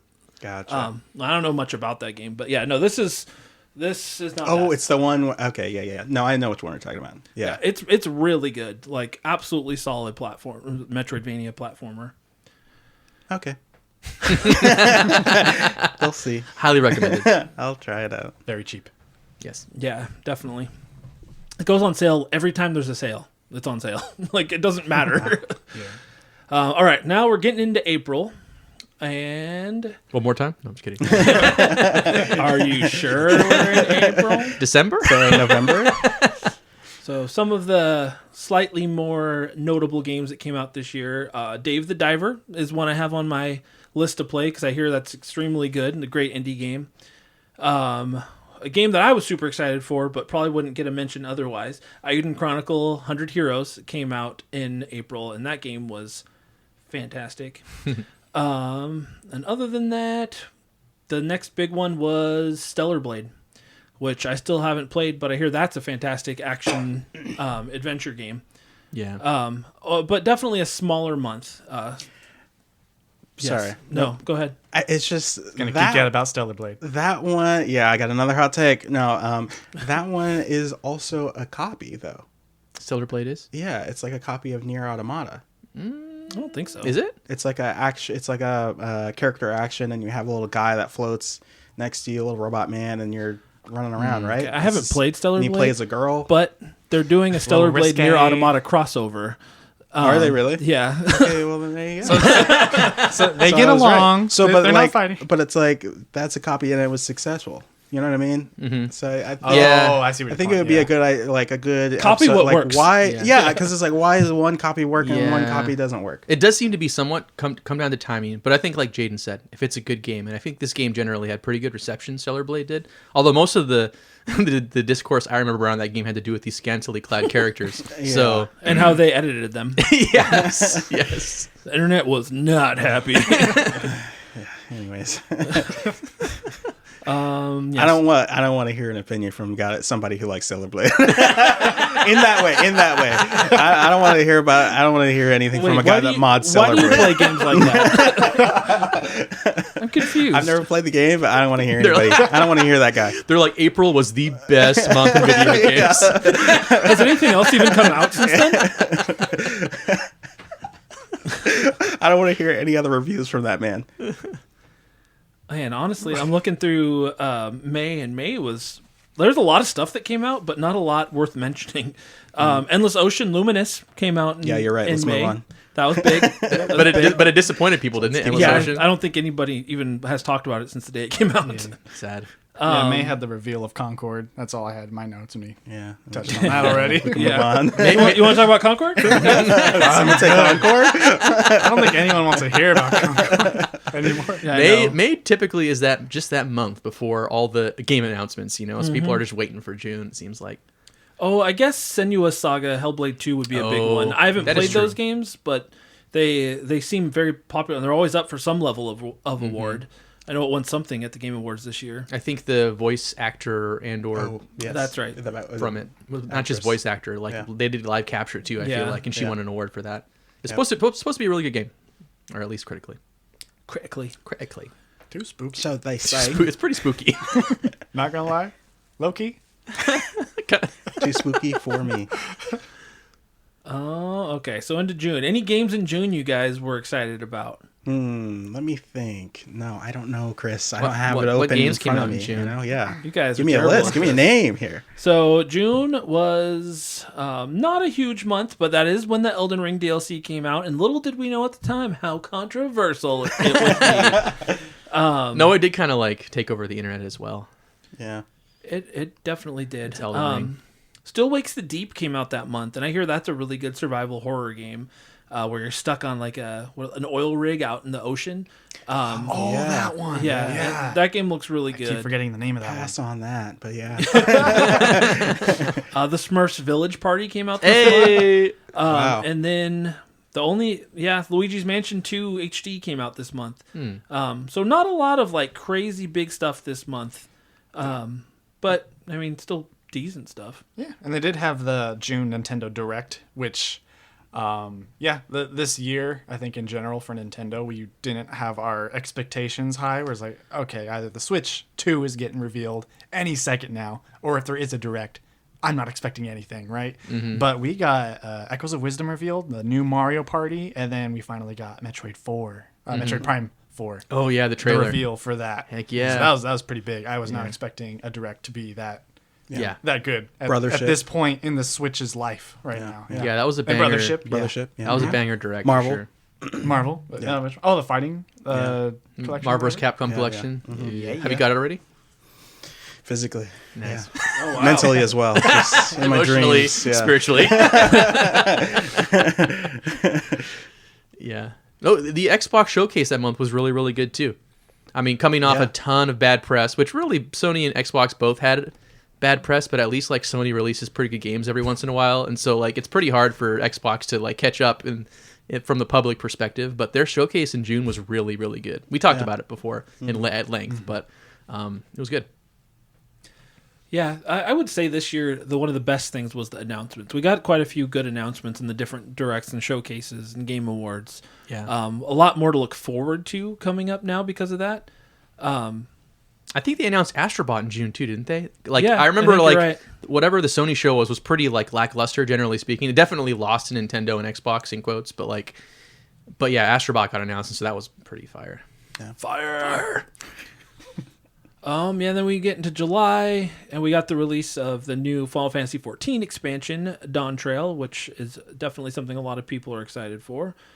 Lots of little games. One that I think a lot of people were really excited for was, you want those games, right? So here you go. Now let's see you clear them. What are you talking about? Yeah, I was like, are you having a stroke? What is happening? No, that's a game, apparently. It's on PC, Switch, PS4, and PS5. Wow. Yeah, I'd never heard of it before until this moment. That's why I had to read it. And it was, awesome. You want those games, right? So here you go. Now, let's see you clear them. Why are you so aggressive? What's the genre? What is this? Puzzle? I don't know. Nope, it is casual. Okay. It's kind of fun to look through these lists because I'm like, there's some weird stuff in here. But the Nintendo World Championships NES edition came out, which that game was fun. I played quite a bit of that. I like a good beat the time type game. Did you guys play that? Yeah. I mostly played just the Mario and Zelda levels maybe, and then I'm like, okay, I don't want to play the other ones. But You didn't do have you ever played Kid Icarus? I have. Okay, because Kid Icarus is a lot of fun. I love that game. Surprised it doesn't get a lot more love than it does. I mean, it's as an NES game, sure. It's not going to be the most easy to pick up for, but I think it's really cool. It's like a blend of Metroid and a blend of, what's the other game I'm thinking of? It's a mashup of. It feels good to control, and I'm surprised it doesn't get the more love attention. it deserves. Yeah. I'd only ever originally played it on the 3DS when they did the 3D Classics version of it, and I loved that game. But anyway, I liked those levels too. But Yeah. they're a challenge. Did you play it? Surprisingly, I haven't played it yet or picked it up. Like I totally mean to, and I will, but I just haven't. Loser. But I don't know. It's probably because I did spend a lot of time on NES Remix, like 1 and 2, I think. But it's not the same. I know it's not the same, Not the but like same, it feels spiritually the same. Yeah, you're right. When it was announced, it's obviously the first thing I thought of was the NES Remix games. Not a lot else this month. We got some good or some decent indie games. Mm-hmm. I've wanted to play that Arranger game where it was the puzzle role playing game where you have to move the pieces around to move her through the. It was on a Nintendo Direct or an Indie Direct, but I remember that one looking really good. But yeah, otherwise kind of a slim month. Another one where there was a lot of releases, but not a lot of big titles, I guess. Yeah. And then into September, well, this was a big one because we got Astrobot, which was my big game this year, and that game is fantastic. Oh yeah. You played it. You haven't played Astrobot, Rodney? Nope. And you haven't played it either, I will Jaiden? never play. I'm just kidding. Oh, wow. I don't have a PS5. That's why. Yeah, that's fair. That makes sense. You can't really play it without a PS5. If I had a PS5, I would definitely pick that. I'm in August. Same. I just totally skipped August. Oh, yeah. Whoops. My bad. I was looking through here. I was like, where the heck is Astrobot? I thought it came out. It's got to be already. September, I thought, because I remember. Well, PAX obviously was in September. Astrobot came out in September. I'm in August. I skipped I on see. accident. This is what you were afraid of, and now I didn't. Gotcha. Black Myth Wukong. That was the big game this year. So tell us all about it. Yeah, Let's Rodney, move what on. did you... Let's move on. Madden 25. Hey, people love Madden. I picked it up on Black Friday. It's a good time as always. Let's go. Gotta love me some Madden, bro. And now here's what over here. That was my Madden. I don't know. That was good. very good. Let me know in the comments how Madden was.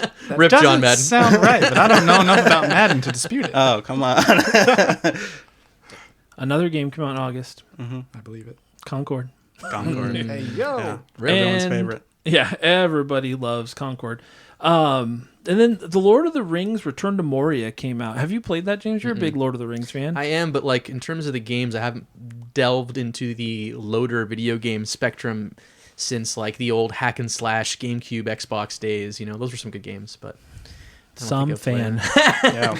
I like them cinematically. Okay. Yeah. And a couple other big games that came out.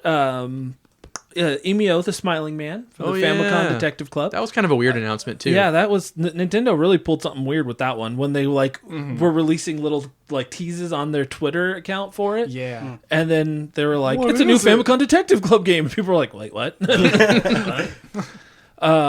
Squirrel with a Gun came out in August. Oh, yeah. Great game. And then Vampire Survivors came to console in August, which that was pretty big. Also, Visions of Mana, which was a pretty big release that month too. Speaking of Vampire Survivors, have you guys played it? Because it is addicting. Yeah, that's what I've heard. That's why I didn't play it. Too spooky. Oh yeah, it is spooky, but it's a lot of fun. All right, then September we got. That was annoying. We got the PS5 Pro reveal in September. Oh, yeah. Speaking of bad publicity, Yeah. Anyways. Some more bad ones for Sony. yeah, on the back of releasing Astrobot, they're like, "And here's our new console that's too expensive and nobody wants." Yeah. But then they did the PlayStation 30th anniversary version, and that sold out real quick. And if you're lucky enough to get one and wanted to resell it, you could get 3 to 4 times than what you paid for it back. I remember I was on I-5 South headed towards Portland, and I got in that queue, and I was like 39,000th in line. Oh my Wasn't going to happen. Nope. Oh my gosh. And it did not happen. It did not happen. It did not happen. I got one of the controls, but that's all I got. So yeah, Astrobot came out. Definitely one of the big ones this month. Oh, yeah. Fantastic game. Yes. This is the correct month, not the wrong one. We're in September. Lollipop Chainsaw Repop came out. Marvel vs. Capcom Fighting Collection Nice. came out this month. Yes, sir. And then I think the Plucky Squire came out, which that was pretty fun. Good, not great. And isn't this the month that Zelda came out too? September. Yeah. Epic Mickey Rebrushed. Oh yeah. Yeah, it did. It came out September. Yeah, Echoes of Wisdom on the Echoes of 26th. Mm-hmm. So September was definitely a pretty big month. Yeah.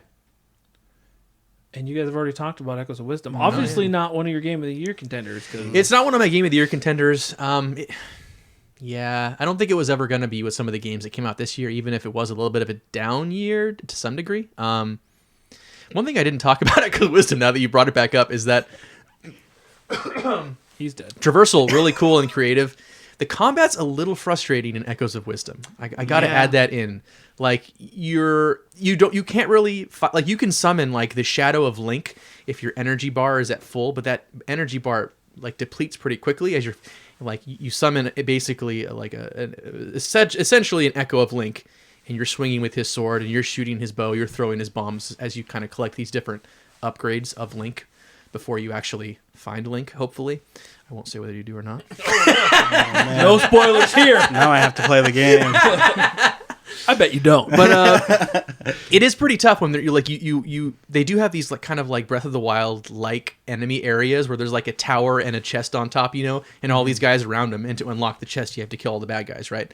So you summon whatever kind of echoes. You can echo those enemies themselves and launch enemies on themselves, but when there's guys coming in on you close quarters and you're out of energy to like summon your Link Shadow, you kind of get in a really tight spot where you're like, I got to kind of avoid you, not really fight back. It seems like it can be a little annoying because you're like, every instinct of yours of playing Zelda games is just slash your sword, Right. like, and you can't always do that necessarily until later in the game when you upgrade that gauge and you can kind of bring up Zelda or Link as you want, basically. Yeah, well, called Link Zelda. I think it'd be very interesting to watch how people played this game. Everyone did it, I'm sure, very differently, and like what echoes they used, like in a tight spot for certain battles. Like I like tended to get these, you know, the little spiky circle guys that like follow any movement. They like fling themselves at any movement. I would just like throw out like 6 of those, and there would just be like all these metal like spikes spinning around. This is just like absolute total chaos, and I'm just waiting for them to knock out enemies until You played the long game. Yeah. Go kill them. Oh, wait. I don't know. Anyways, the combat was really weird and kind of interesting. It kind of adds an extra step in the process. It does. Whereas like before, it's instant. It's like, okay, I'll just go up to him and I'll slash my sword. You know, and I don't really see that as a problem that needed to be fixed or done differently. I mean, I guess this is cool that we're doing something new and fresh, but which is why I'm sure they added the Link option that you can summon him. Yeah, that it's because they didn't want to take that away entirely, but because you don't have access to it all the time, it did get frustrating. Yeah, and scrolling through the countless amounts of echoes you have in a menu, you know, during combat, that really slows things down. I think. Ironically, that's one of the bad things about like Tears of the Kingdom and Breath of the Wild is that like trying to find things in that short little menu and like it takes a little too long, you know? I think so. There's got to be a better way, but for some reason they brought that same problem to this game. Yeah. Yeah, I felt they could have polished that concept up a little bit. Yeah, but that'd be a tough one anyways, because literally you can copy almost anything in the game, which in itself is really, really cool. So I don't know. There's some pros and cons there that are... Yeah. So the game is bad. November. Yeah, it's like I'd rather play Concord, and you can't even play it. Exactly. I didn't say it was that bad. I think we can all agree on that. No, honestly, Echoes of Wisdom is a good game. Like I said, 8.5 out of 10. I still want my 3D chic game, like stealth based, like during the time of, you know, Ganon's rule and Ocarina of Time. I think the best way to make that game would be, it's in the future, Zelda and Link are married, they're happy, Link's just relaxing, and at night Zelda goes out to keep everything protected as Sheik, so that Link doesn't even know what's happening. Then you come back in the day and you live out a normal life, and it's like Persona, but with Zelda. Dude. Yeah, I just created a cool game. Bad for her sleep. She's not getting any sleep. She's like living this weird, this like terrible double life where she's like, massive eye bags underneath. Zelda, so you're tired. It's fine. You ain't looking so good. You're not as cute as I remember you. I can't believe Link said that. Oh, speaking of which, they do have a little bit of an origin story attached to Link in Echoes of Wisdom where it explains why he doesn't talk, and it's actually pretty funny. Okay. I'm not going to spoil anything, but it's pretty funny. No. There you go, Rodney. You got to play it now. I have to play it. Okay. Okay, so we're into October now, and I was scrolling through the list here trying to refresh my memory, and I saw Animal Well, and I was like, Animal Well didn't come out that recently. It came out way longer than that, so I had to look it up. It came out in May. Yeah. But for some reason, physical. it's only in here on October. Maybe that's when the physical came out. Yeah, okay. This list isn't supposed to be just physical, but Animal Well was great. Like, did you guys play it? A little bit of it. That's literally like probably the next Switch game I'm going to start playing. I haven't played it yet. I got it physical. I waited for LRG to take care of me. And as always, it takes. Thank you, Daddy LRG. As always, it takes months to years for that to happen. Sometimes this time it was only months. It's gotten faster. Yeah, it seems lately because that wasn't very long. But I really liked it. Yeah, I'm excited to play that. But yeah, October otherwise was a pretty big month. We got Silent Hill 2, so the remake of that came out. That was big. Mm-hmm. And then why didn't that knock out the DLC for Elden Ring? What's going on here? I don't know, man. Frankly, even just rolling my eyes here, guys. Dragon Ball Sparking Zero came out, and that could have been a contender. I heard that was pretty. I heard that was pretty good. And it has I haven't played it yet, but I was talking to Kel, and it has these like cool what if scenarios for not each character, but a lot of the main characters, where you can see how things would have played out differently if they didn't show up at a certain time or whatever, which is a really cool concept. Yeah. But Metaphor ReFantazio came out that same day, which was a big one because that ended up being a Game of the Year contender. Yep. Yeah. Starship Troopers Extermination came out, which is like Helldivers from what I hear. Yeah. Rodney's shaking his head. So we won't talk about that anymore. I was trying to be positive. It's weird. I don't know. It's weird. It's weird, right? Like it's Helldivers is the copy of Starship Troopers in that satire kind of way, but then they're coming out with a game to copy Helldivers with the actual property. Yeah, with actual property. fair, and it it's not couldn't as have been- good. And It couldn't just been a copy because it couldn't have come out and It was, just capitalize on I think it was Helldivers. like first person, I think. But besides that, yeah, it was like a PvE thing. But it couldn't have just. It had to have been being worked on for longer than Helldivers 2. I don't think so. All right, well, you're hearing it here first, folks. They started working on it in March. Yeah. So it looked like a game that was made in 6 months. I don't know. I don't know what to tell you. They got Casper Van Dien, so that was kind of cool, but I'm not going to play it. What was his name in the movie? Rico. Rico, there it is. Just as it came to you. You want to live forever? That's a Tell me in the comments how good the Rico was. If he's as good as in the movie, Rodney's in. What was Rodney's voice of the year? Was it Rico Madden? or was it Madden? Oh, man. Any more voices you can summon before the end of the episode? Think about it. Yeah, I think Who the heck was that? The one Star Wars guy. Oh no, that's not your best one. That was creepy, I got man. you there. I got you there. Okay. Don't do it. I'm gonna pop it out later. Okay, so. Chris doesn't know where to go. And he did it anyway. The chaos. Actually, I'm curious. I wonder if people like this when we're like going crazy and just laughing and like being stupid, don't know. or if this is where people are like, "Why am I listening to this stupid podcast?" I think some do, some definitely don't. Tell us in the comments. If you made it this far, First, tell me about my impression, and then second, tell us if you like what's your the impression crazy... of Rodney? Well, I don't want that. I already know the answer to that. He's so cool. No, I was thinking the opposite. All right, so we're still in October here. So then I forgot this came out, but they released The Quiet Place, the Road Ahead game. Anybody it's play out? that? No. No. Because I'm interested in playing it because I like a good scary game on occasion. And I heard that if you play it with your headphones on and your mic's not muted, if you make noise or noise is made around you, the monsters react to that. Wow. And that's pretty terrifying. Yeah. I'm good. Like Alien Isolation with the Kinect. Yeah, I kind of microphone. like that level of like fear. I don't know what it is. It's like I'm scared of it. Like I'm really scared, but I also like once I do it, I want to do it again. I don't know what that is. Yeah, I don't know. Is that sadism? Yeah, sounds like it. And then Super Mario Party Jamboree. Yeah. Which that was a big one. Oh yeah, it's fair. If you guys have any interest in Mario Party at all, don't just play it, buy it, because it probably, I don't know if this was even a nominee at the Game Awards, but Party Game of the Year, absolutely. Like, it's so good. It's probably one of the best Mario Parties ever. Yeah, it's up there. Legit. It's the best Mario Party in a long time. It's very for good. sure. Oh, yeah. It's solid. They've got the formula right again. Like the mini games are good, the boards are good, the new additions that they added. It's nice now that like you can adjust like how many stars you start with, or like you can adjust the modifiers for the maps. So like how some of the stuff even shows up, or the bonus stars and stuff. Yeah, you can customize it to make it seem, to make it not even seem. You can make it less random and feel like it's more skill based, if that's what you want, depending on the group of players you're playing with. Yeah, it's really fun. I thoroughly enjoyed it. Very good. Yeah, I was very surprised by that. When it was revealed, I was like, oh, cool, another one. You know, they make a ton of these. Another one. And then being another Super Mario Party specifically, and it's like, okay, well, I don't have my hopes that high up, because the first Super Mario Party, sure, that was fun, but there was not a lot of content in there. It wasn't. No. And then Superstars, which is the second one, was very good. Yeah. And I didn't think they could top that, because it was just like, you know, classic board games, classic mini games, and I thought, yeah, that this is the best Mario Party. And then this comes out, and I'm like, whoa, this is even better.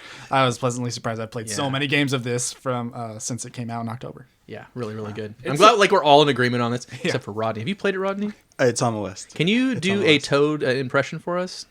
That was pretty good. Have you seen the Rihanna video of Toad singing the? No. Okay. We'll post that in the Send me Discord. the link. Yeah.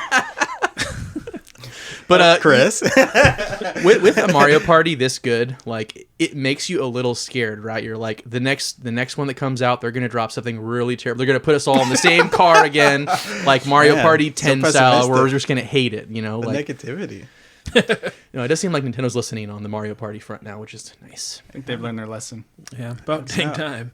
And I'm sure that it's like translated to sales because everyone's on the same page. It's had a lot of critical like reception. Yeah, I haven't heard anything negative about it. I'm sure there's something to be said, but overall, people are just happy it's a good Mario Party. Yeah.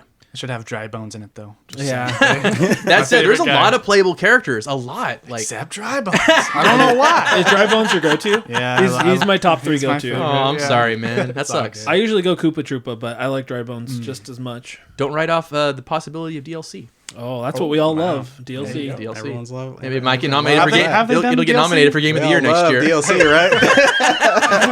And our nominees for the Game of the Year, Mario Party's Dry Bones DLC. That would be so funny. That's my game. That would be so ironically funny.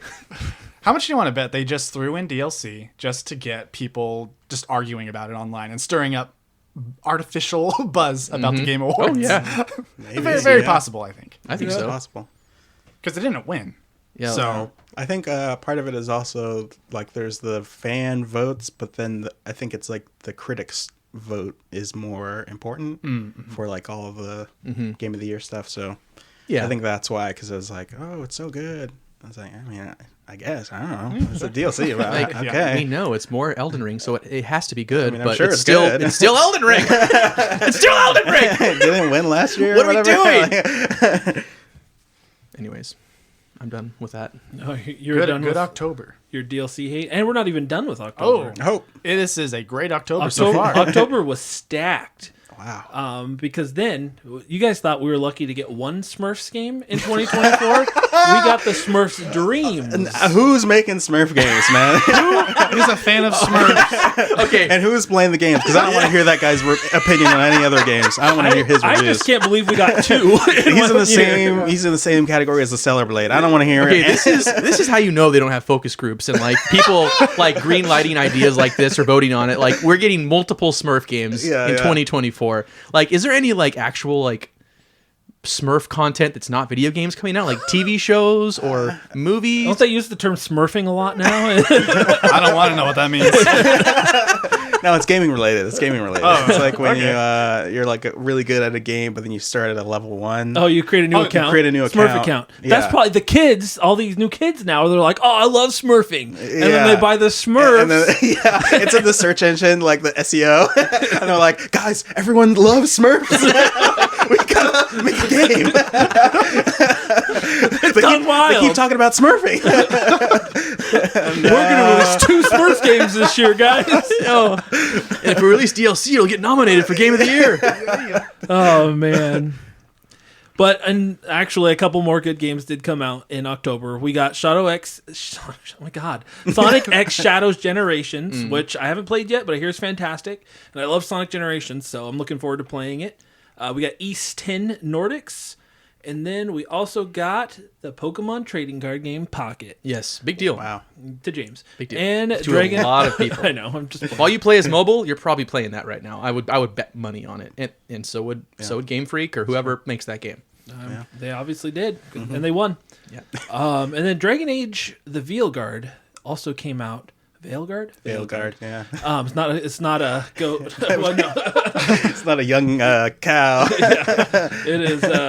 It is a game, but I haven't heard much about this game, so it must not have been great. I guess. Like, I haven't heard much people talking about it. Yeah, I mean, I think it got good reviews, but yeah, I don't know. it probably. I have no idea. I'm sure the woke folk were upset about something with it.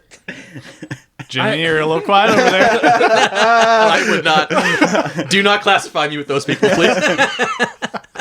Hey, if you're one of the woke folk, let us know what Dragon. And then tell me how good my sliced noodle was, or whatever. You're talking about What is it? Salacious Crumbs. Slice Noodle was one of the members of the band at Jabba's Palace. Was it really? Yeah, she's like the one with the lips that come off her face that are protruding. it's right. really- Okay. Okay, yeah, don't that's check right. Rodney's search history. Yeah, you don't want my opinions on other games. You Yeah. got Snice Noodle smurfing online.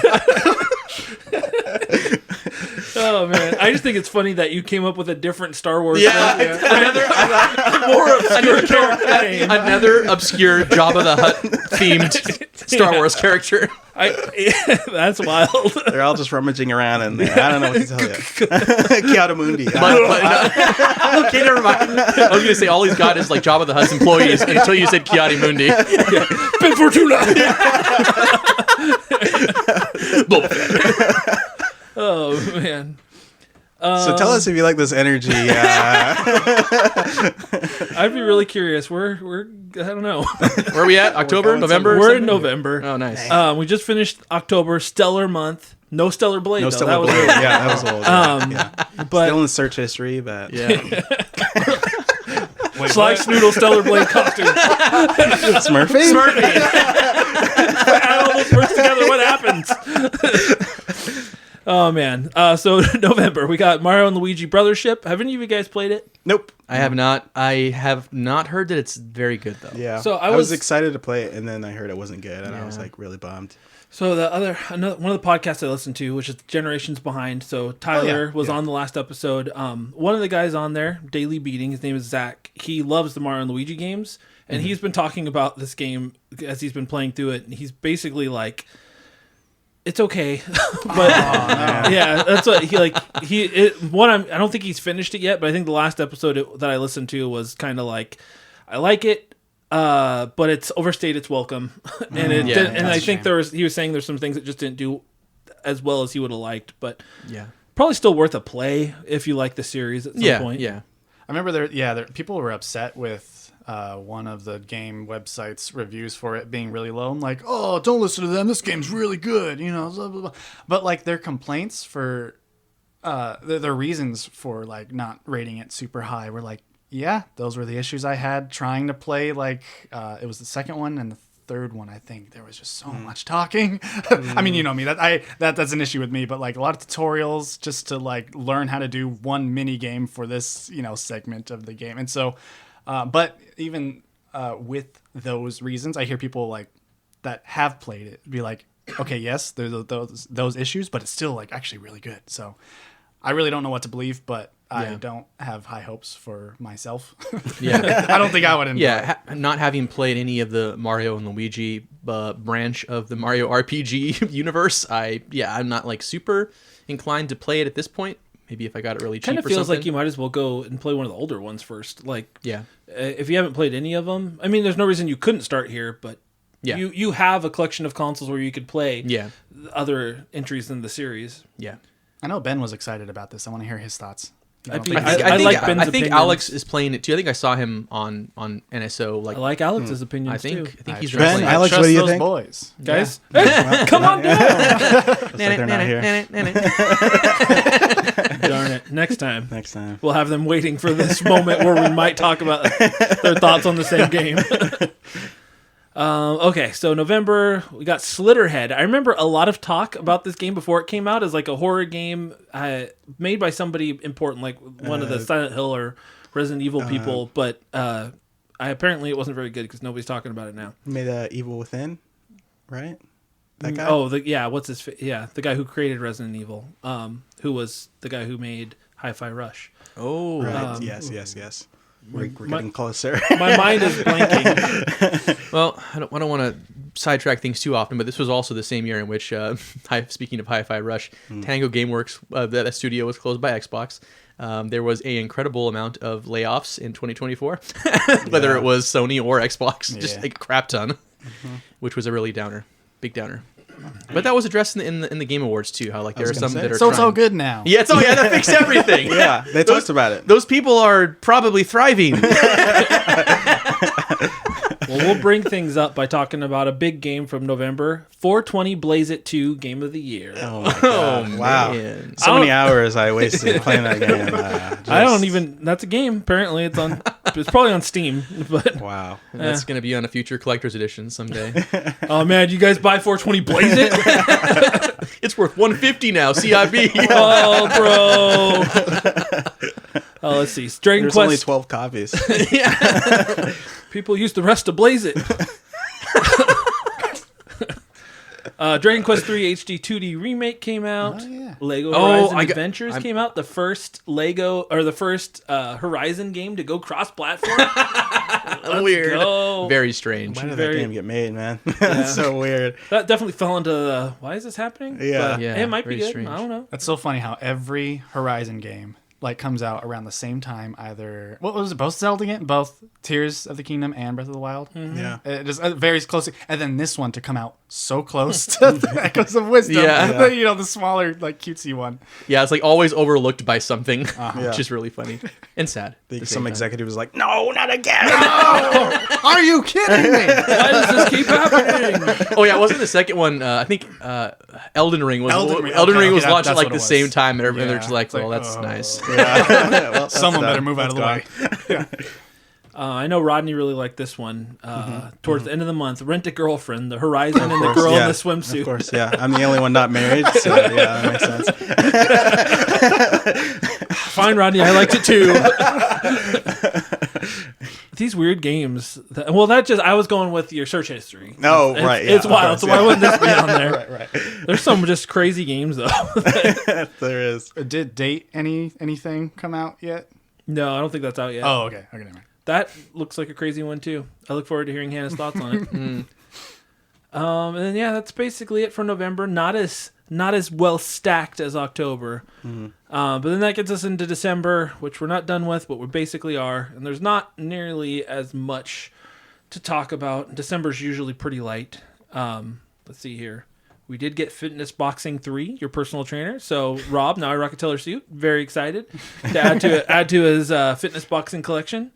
Infinity Nikki, I don't know much about that, but that one I keep seeing pop up, like people talking about it. The Thing remastered, that's something. I don't know if the game's good, but the thing is. Marvel Rivals came out Why are this you month. laughing? No. That's how keep going. Oh yeah, Indiana Jones came out this month. Yep, I was gonna. If you didn't say it, I was gonna.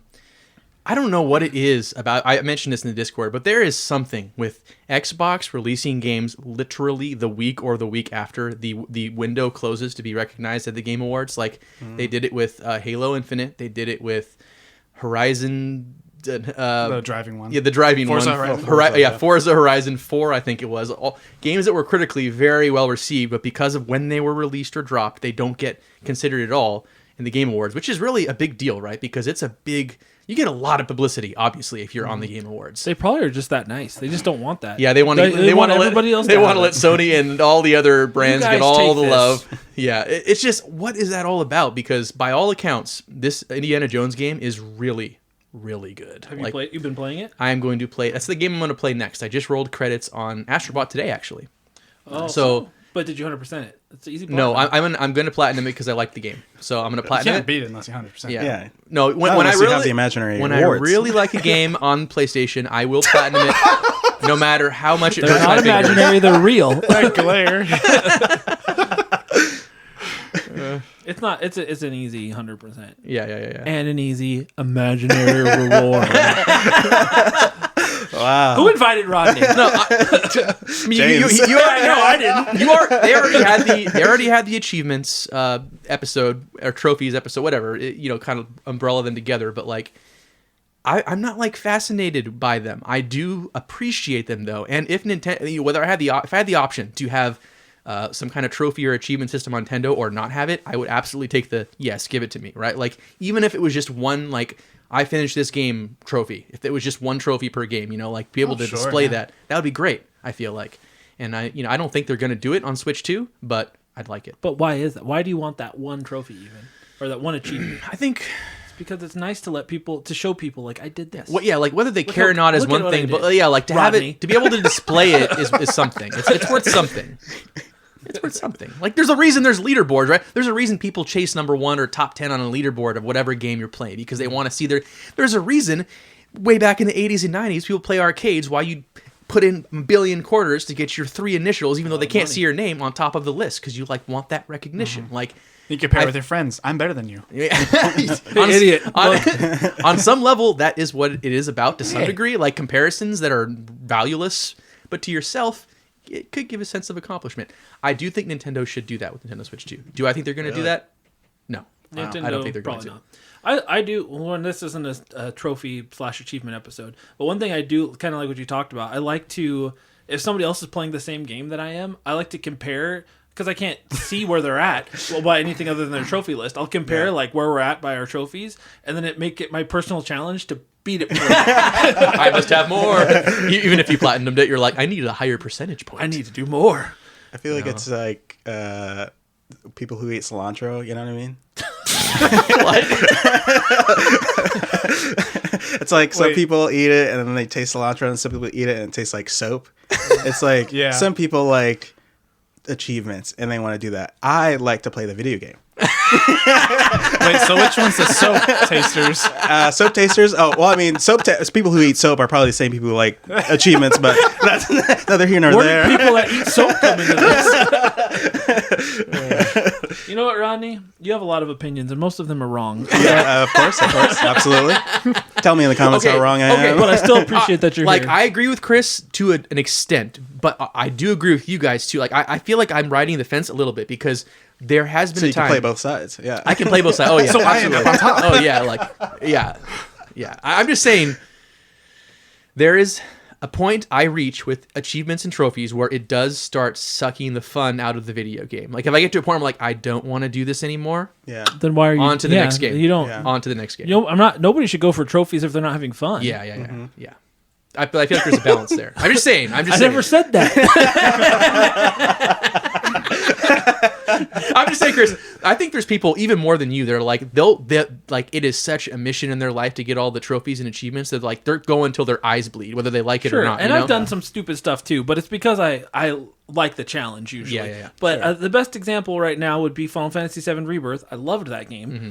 I have not gotten the platinum trophy for it because I haven't wanted to put the time in to do it. But I might get it eventually. I have to play through the whole game again. Oh, see, So- okay. But I'm okay with that when I want to play through the game again. But I'm not going to force myself to do it and not enjoy it. Just My because I personal want the take is platinum having right to play now. a game twice. That's a lazy trophy to assign to a game. Like you should not have to beat a game twice to get a trophy. Well, in my opinion, we're getting off topic, but I think that depends. Certain games lend themselves well to multiple playthroughs, and if the trophies are like doing things, playing the game again in a different play style, I mean, the only example I can think of right now is with the Resident Evil games. It's like play without using the item boxes, so you have to use strategy when you play through it again to minimize the amount of items you're using in the game, or play through it with only saving the game a couple times. So you can combine a bunch of those in one, but they're short games, so it's easy to play through them multiple times and get those, and it kind of gives you a fun challenge as a reason to replay it. But when it's certain other games like Final Fantasy is just a lot of RPGs, long RPGs especially. I'll get that. I might get that trophy if I go back to the game again. But like Final Fantasy 16 is a good example. It's the only trophy I don't have because I wasn't going to play through it again right then. Yeah, I didn't want to, but eventually I'll play through it again because I'll want to, and then I'll get that last trophy. I mean, jokes aside, I think it's a good incentive to replay a video game, and then there's some like cool achievements or like things that you have to do in order to get the award, but I'm not in It's not for everybody. I'm not playing the game for that. Yeah. As much as I despise a trophy notification popping up on my screen, I like that they exist for the people who do care this much about them. Like I wouldn't want those to not be there, but I hate them. But if it's just like I'm glad they're there. you completed the level, and I'm like, okay. I like skill-based ones where you actually have to do skill-based. something to unlock it. It makes you feel like you accomplished something. Yeah, it's like a added bonus of the game. Yeah. Well, and a good example, the Intelligent Cube game that I just played the other day was a fun game, and I played it from downloading it from PlayStation Plus, and literally I got a platinum just for beating the game. And I'm like, I'm not gonna. That's not braggable. Like Yeah. I didn't do anything special. Like the game was playing through it like I did wasn't that much of a challenge. If it was play through it again and do it in those, like I said earlier, play it and finish each level in the certain amount of moves, that would then be braggable because that is a hard trophy to get. But it's to each their own. Yeah. But Indiana Jones is on the list. Yeah, That's a good I don't know hack. how I don't know. I'm sorry. It's probably my fault for getting there. But yeah, like Indiana Jones, by all accounts, would have been a game of the year. It would have been on the list. Like, there's no doubt about it. Like everyone's saying, it's really, really good, and it's sad that inevitably it'll probably get buried by everything that comes between now and the next Game Awards, even if it qualifies. Mm-hmm. Yeah. A lot of this is all game shows and Game Awards in particular, right? A lot of it is recency bias, right? Mm-hmm. Like what movies just came out, what games just came out, right? Like what won it last year? It was Baldur's Gate 3. Baldur's Gate 3. Admittedly, by all accounts, I haven't played it, but everyone says it's incredible. It was released like a month or two before the Game Awards, right? Mm-hmm. So in people's memories and on the internet and in people's like now right in front of their windshields, like it was right there, right? And so I like to think, whether I'm right or wrong, that's the reason it got the nod over Tears of the Kingdom, because I think Tears of the Kingdom is incredible. But anyways, what I'm saying is Indiana Jones, by all accounts, would have been in that. I'm going to play it next. I'll let you know. Next episode, we talk about games we're playing, because I'm definitely going to be diving in pretty quick. I think what gives it maybe a chance next year is the fact that it is coming to PS5 in like June. So I think a bigger audience will be playing this. That's a really good point. Like, I'm kind of glad that it is, because... And that's a whole other big bullet point of 2024, right? Like Xbox kind of... changing their strategy overnight to some people's chagrin and to other people's like praise, like, oh yay, now we can play all the really good games that are on Xbox everywhere, basically, because basically now everything that Xbox produces, all their studios, whether it's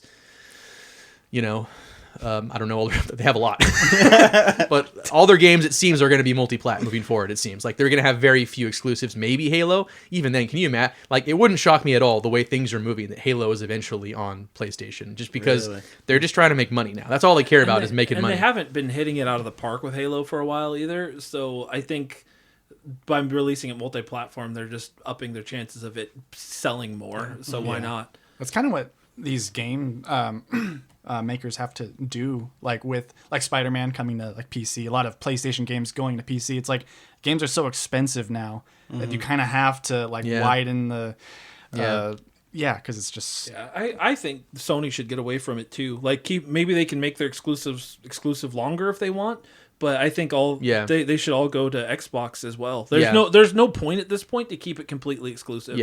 Other than Nintendo, like that makes sense, but for them, it's because Nintendo has like a massive, much like Sony, they have a brand loyalty that is kind of unshakable. Like and the Nintendo Switch is in arguably the best place that any console is in video games right now. You know? And I have to imagine it costs a lot less for Nintendo to make a lot of the games that they make. Oh yeah, Spider-Man 2 costs what, like $300 million. Yeah. Oh my god, literally. And no, I heard it. Yeah. So to like make that cost back up, like that's the sales. I mean, I can't do that quick math, but the sales you'd have to make just on PlayStation is wild. Yeah. And they might get close to getting that, or they might get it. But for a single player game, it's a lot less likely than if they also put it on PC and then eventually put it on Xbox. They'll then make their money back. We're in this weird time frame where they're spending way too much money to make games.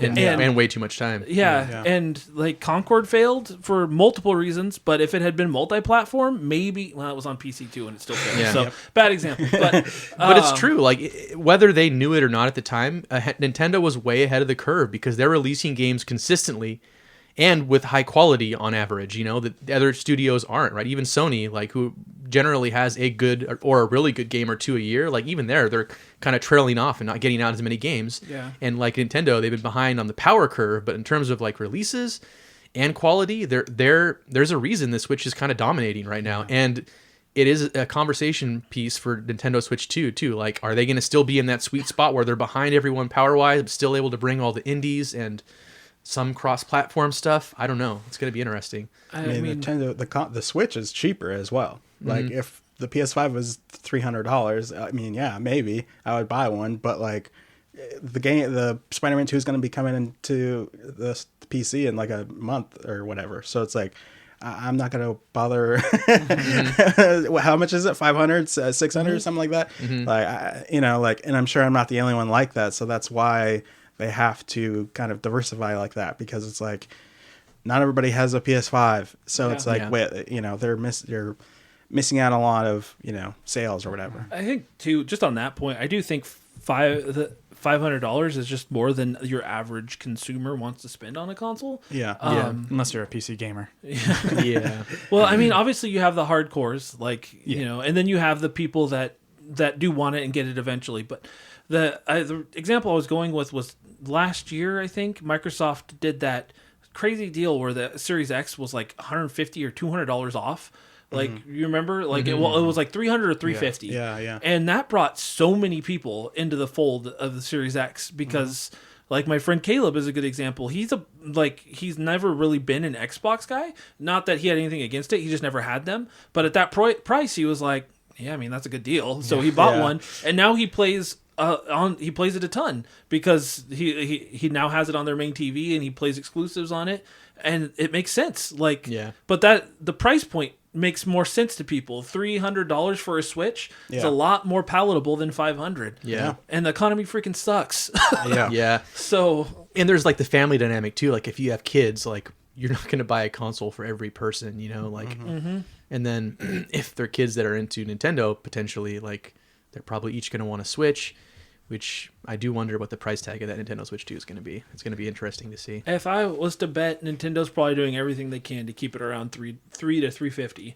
I don't see them going over $400 just because I think they understand. $400 max, you think? I think that would be the absolute max, and I'd be surprised. So? I think Nintendo's going to do everything. If it's $350, honestly, that's pretty palatable. I feel like. Yeah, I think $3 to $350, and I don't think it's because they're just looking out for us, but I think they know that's the number that will sell.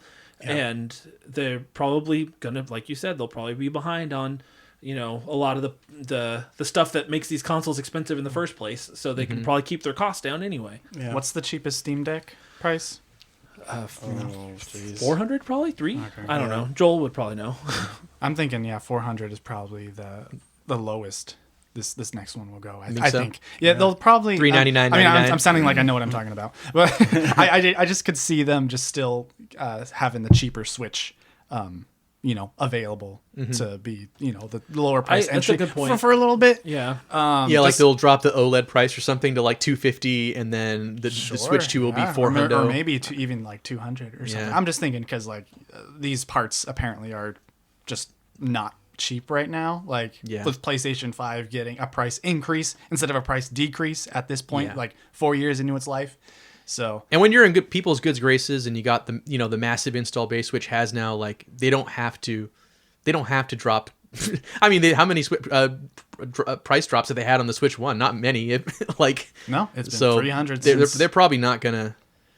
I guess they don't have to drop it to a very low price. And $400 is still $100 cheaper than. I guess that's a PS4 digital, a PS5 digital, but is PS5 digital $400? I think it's $100. I'm with Chris, and I think they shoot for $350 probably. I think they should, but I'm bracing myself for $400 or higher. Not going to be disappointed that way. yeah, I'll just be ready to pay that much. We're all going to buy one. I'm going to be hovering over the buy button on Target in the bathtub, just like I was with the PS5. click. All right, let's get back to the conversation at hand. So December was pretty light, and that kind of wraps up the overall discussion of some of the games that came out. So let's talk about our games of the year. So we'll probably, I'd say 3 if you can. We'll say our top 3 favorite games of the year. And I'll just go ahead and do mine first. So I'd say 2 and 3 are in no particular order, but I have to give...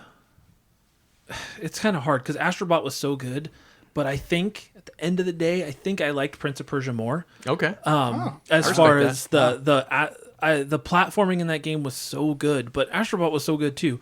But so I think the only thing for Astrobot when it came to me was I have played not just Astro's Playroom, which was the free game on PS5, but I also played the VR Astrobot, and I loved that game. It's fantastic. This is just more of that.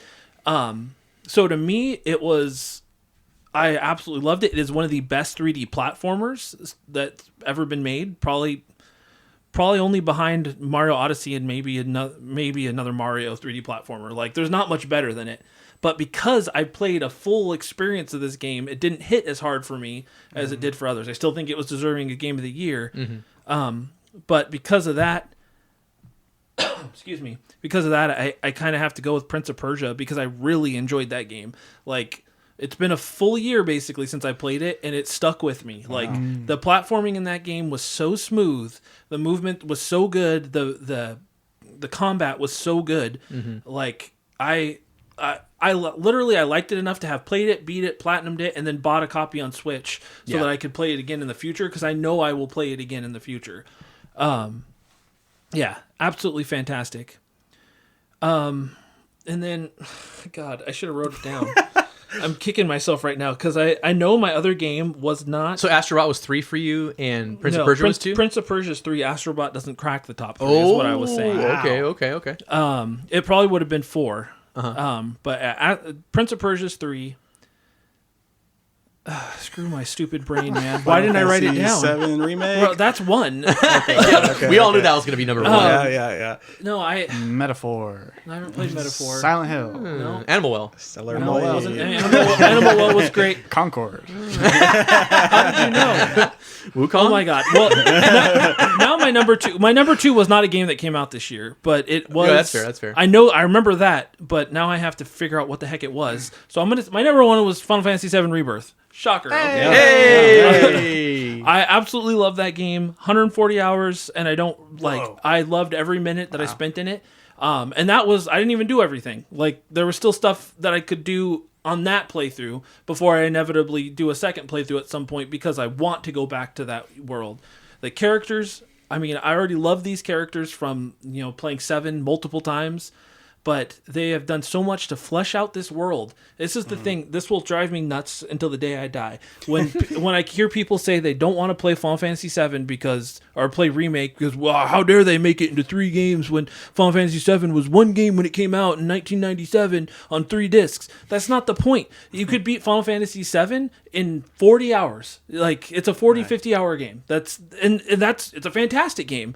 But literally just Remake, which was just the Midgar portion of the game, took that long, and at no point was boring, because all they did was expand on the world they had already created. This is not just a remaster. This is a complete new game. Yes. You have to play it to experience it. It's not padding it out at all. No, it's not bloating. It takes every character and makes them that much more likable and lovable than they were in the original games, including side characters that had very little content. At no point in Remake or in Rebirth did I ever feel, I'm getting worked up. And my dog, no, dude, keep going. And my dog, okay. And my dog is over here like, calm down, it's okay.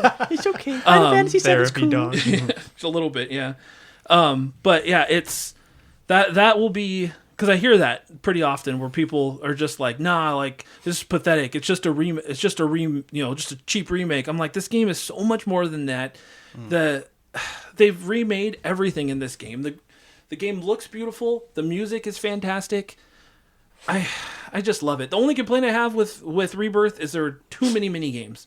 Like, we did not need 100,000 mini games. Like, any chance they had to throw another mini game at us, they did. But those are all optional. Yeah, I was aren't gonna they, say, did you have to play them? A lot of them the first time you did, but you didn't have to do every one. Like, you could go through, each area had multiple, like, different mini game things you had to do. It was just a lot. And about the third section of the game, I was like, okay, this is enough mini games, guys. Yeah. But yeah, overall, I will be thinking about that. Just like Final Fantasy VII was as far as gaming goes, was a life-changing game for me, because I had never experienced something like that when I played it when I was about 13. And I'll never forget that, because it changed how I played video games going forward. And in the same vein, Remake and Rebirth have been just that incredible. And that's coming from somebody who has played 7 multiple times, loves traditional JRPGs, and this is, I don't know that they could have done things better. It's fantastic. It's easily my game of the year. Nice. And you got a third one coming, which I is know. very exciting for And you. I can't wait, but unfortunately I have to. At least 3 years, I think. Yeah. And then there's another game in this list that I will have to rack my brain as to what it was. By the if time- I forgot it, I can't imagine. I know what it is. I don't know why I'm not remembering. By the time we go around the horn, I'm sure you'll remember. It'll come back to me. I can go next. Yeah, Rodney, go ahead. Do it. Okay. Do it. Game of the year has got to be Helldivers 2. My God, you guys, that game is so good. It's crazy how good that game is.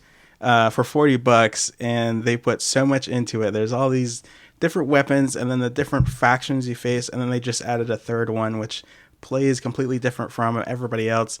There's they're like more intelligent because there's like bugs and robots, right?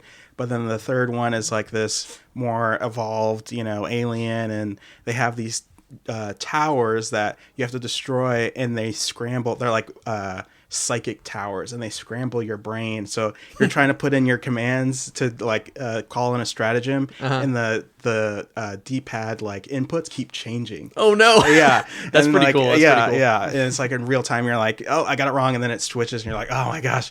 And it's so good. Interesting. Yeah, so many hours put into that game, but like, yeah, it's just fun to play. Play with my brothers or friends or whatever, and it's just always fun to just hop on, play a couple of missions. It has completely destroyed like all other story-based games. Like I'm like, I could play the game, or I could play Helldivers 2 real quick. Just do a couple missions here, and then I like spend like an hour or two playing the game. I'm like, oh, okay, well, there goes the gaming for the day, Oh man.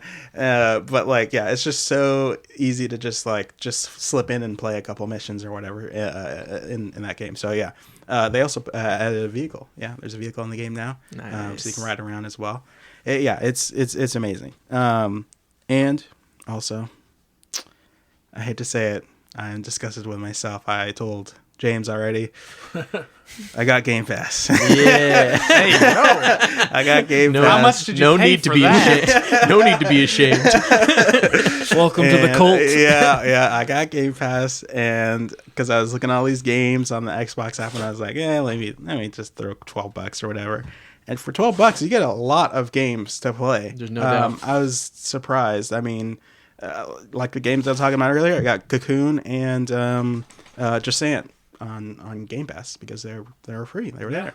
And another game I played because when I was in high school, when I was just as a kid in general, I was a Sony kid. We already talked about this. And all my friends were like all Xbox and stuff. They're like, oh, you got to play this game. And I was like, nah, it's on Xbox. I don't have that. That's lame. Everybody else is but wrong. They were like, I don't know who your friend group was, but I'm a fan of them. But the game was Halo Reach. Oh. So I booted it up because it's on Game Pass. And I was like, let me try this game out. Because everybody always loved it or whatever. They said it was good, all right. So I played the game and I beat the game. And that game is freaking good, dude. Turns out everybody was right. Has anybody else played it? Or I have not played Reach. You have not played? I have not played Reach. I remember it being one of the more 1, 2, and 3, and that's controversial all I ones for some played. reason, wasn't it? I don't think so. Oh, I think maybe it was I'm wrong. like 4 or 5. Oh, that's probably the one I'm remembering. Yeah. This is like Reach was pretty highly revered because of the story is supposedly really good. I've never played it. Good. I gotta play it. And the music, it's Marty O'Donnell and Michael Salvatore. They did all the other games, like all the Halo 1 through 3. Halo music is apparently. fantastic. It's very man. good. It's so good. Like if you listen to just the premise is like apparently it's like a, the invasion or whatever of this planet, the planet Reach or whatever. I'm not a Halo guy, so like this is the only one I've played. So if I get anything wrong, I'm sorry to all of the listeners.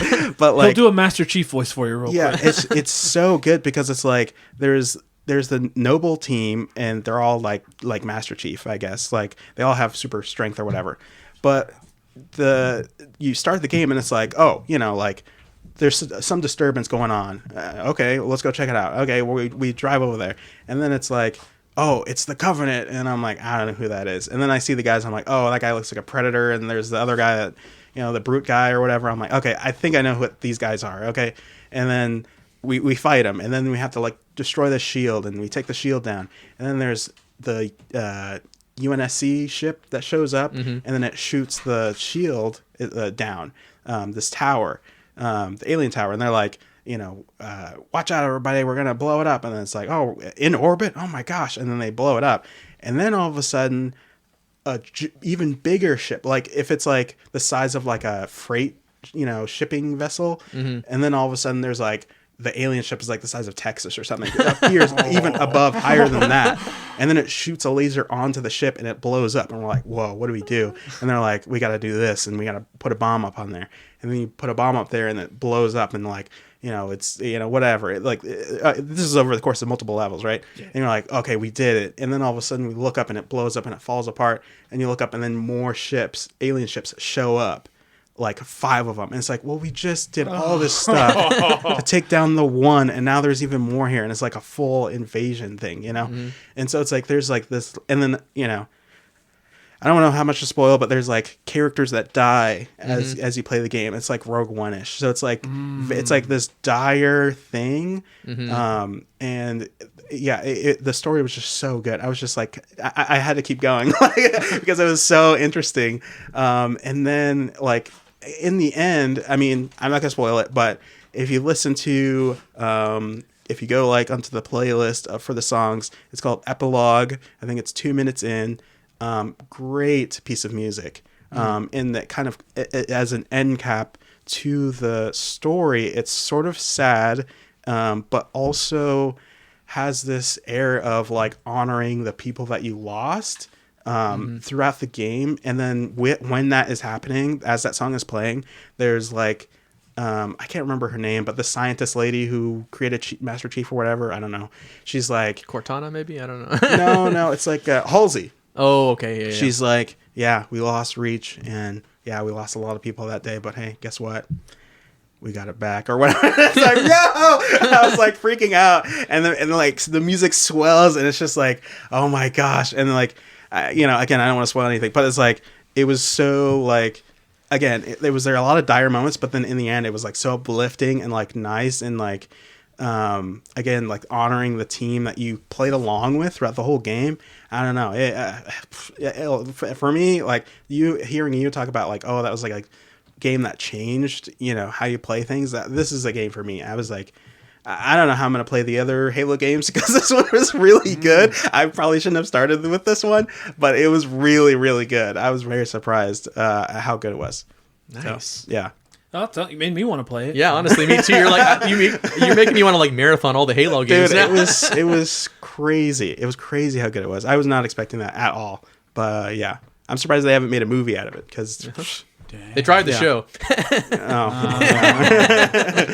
I don't know if it covered the Reach story, but they it's literally at a loss for words because it's like it's so easy. It's so simple. Just take what you just did and just put it into a show or a movie because.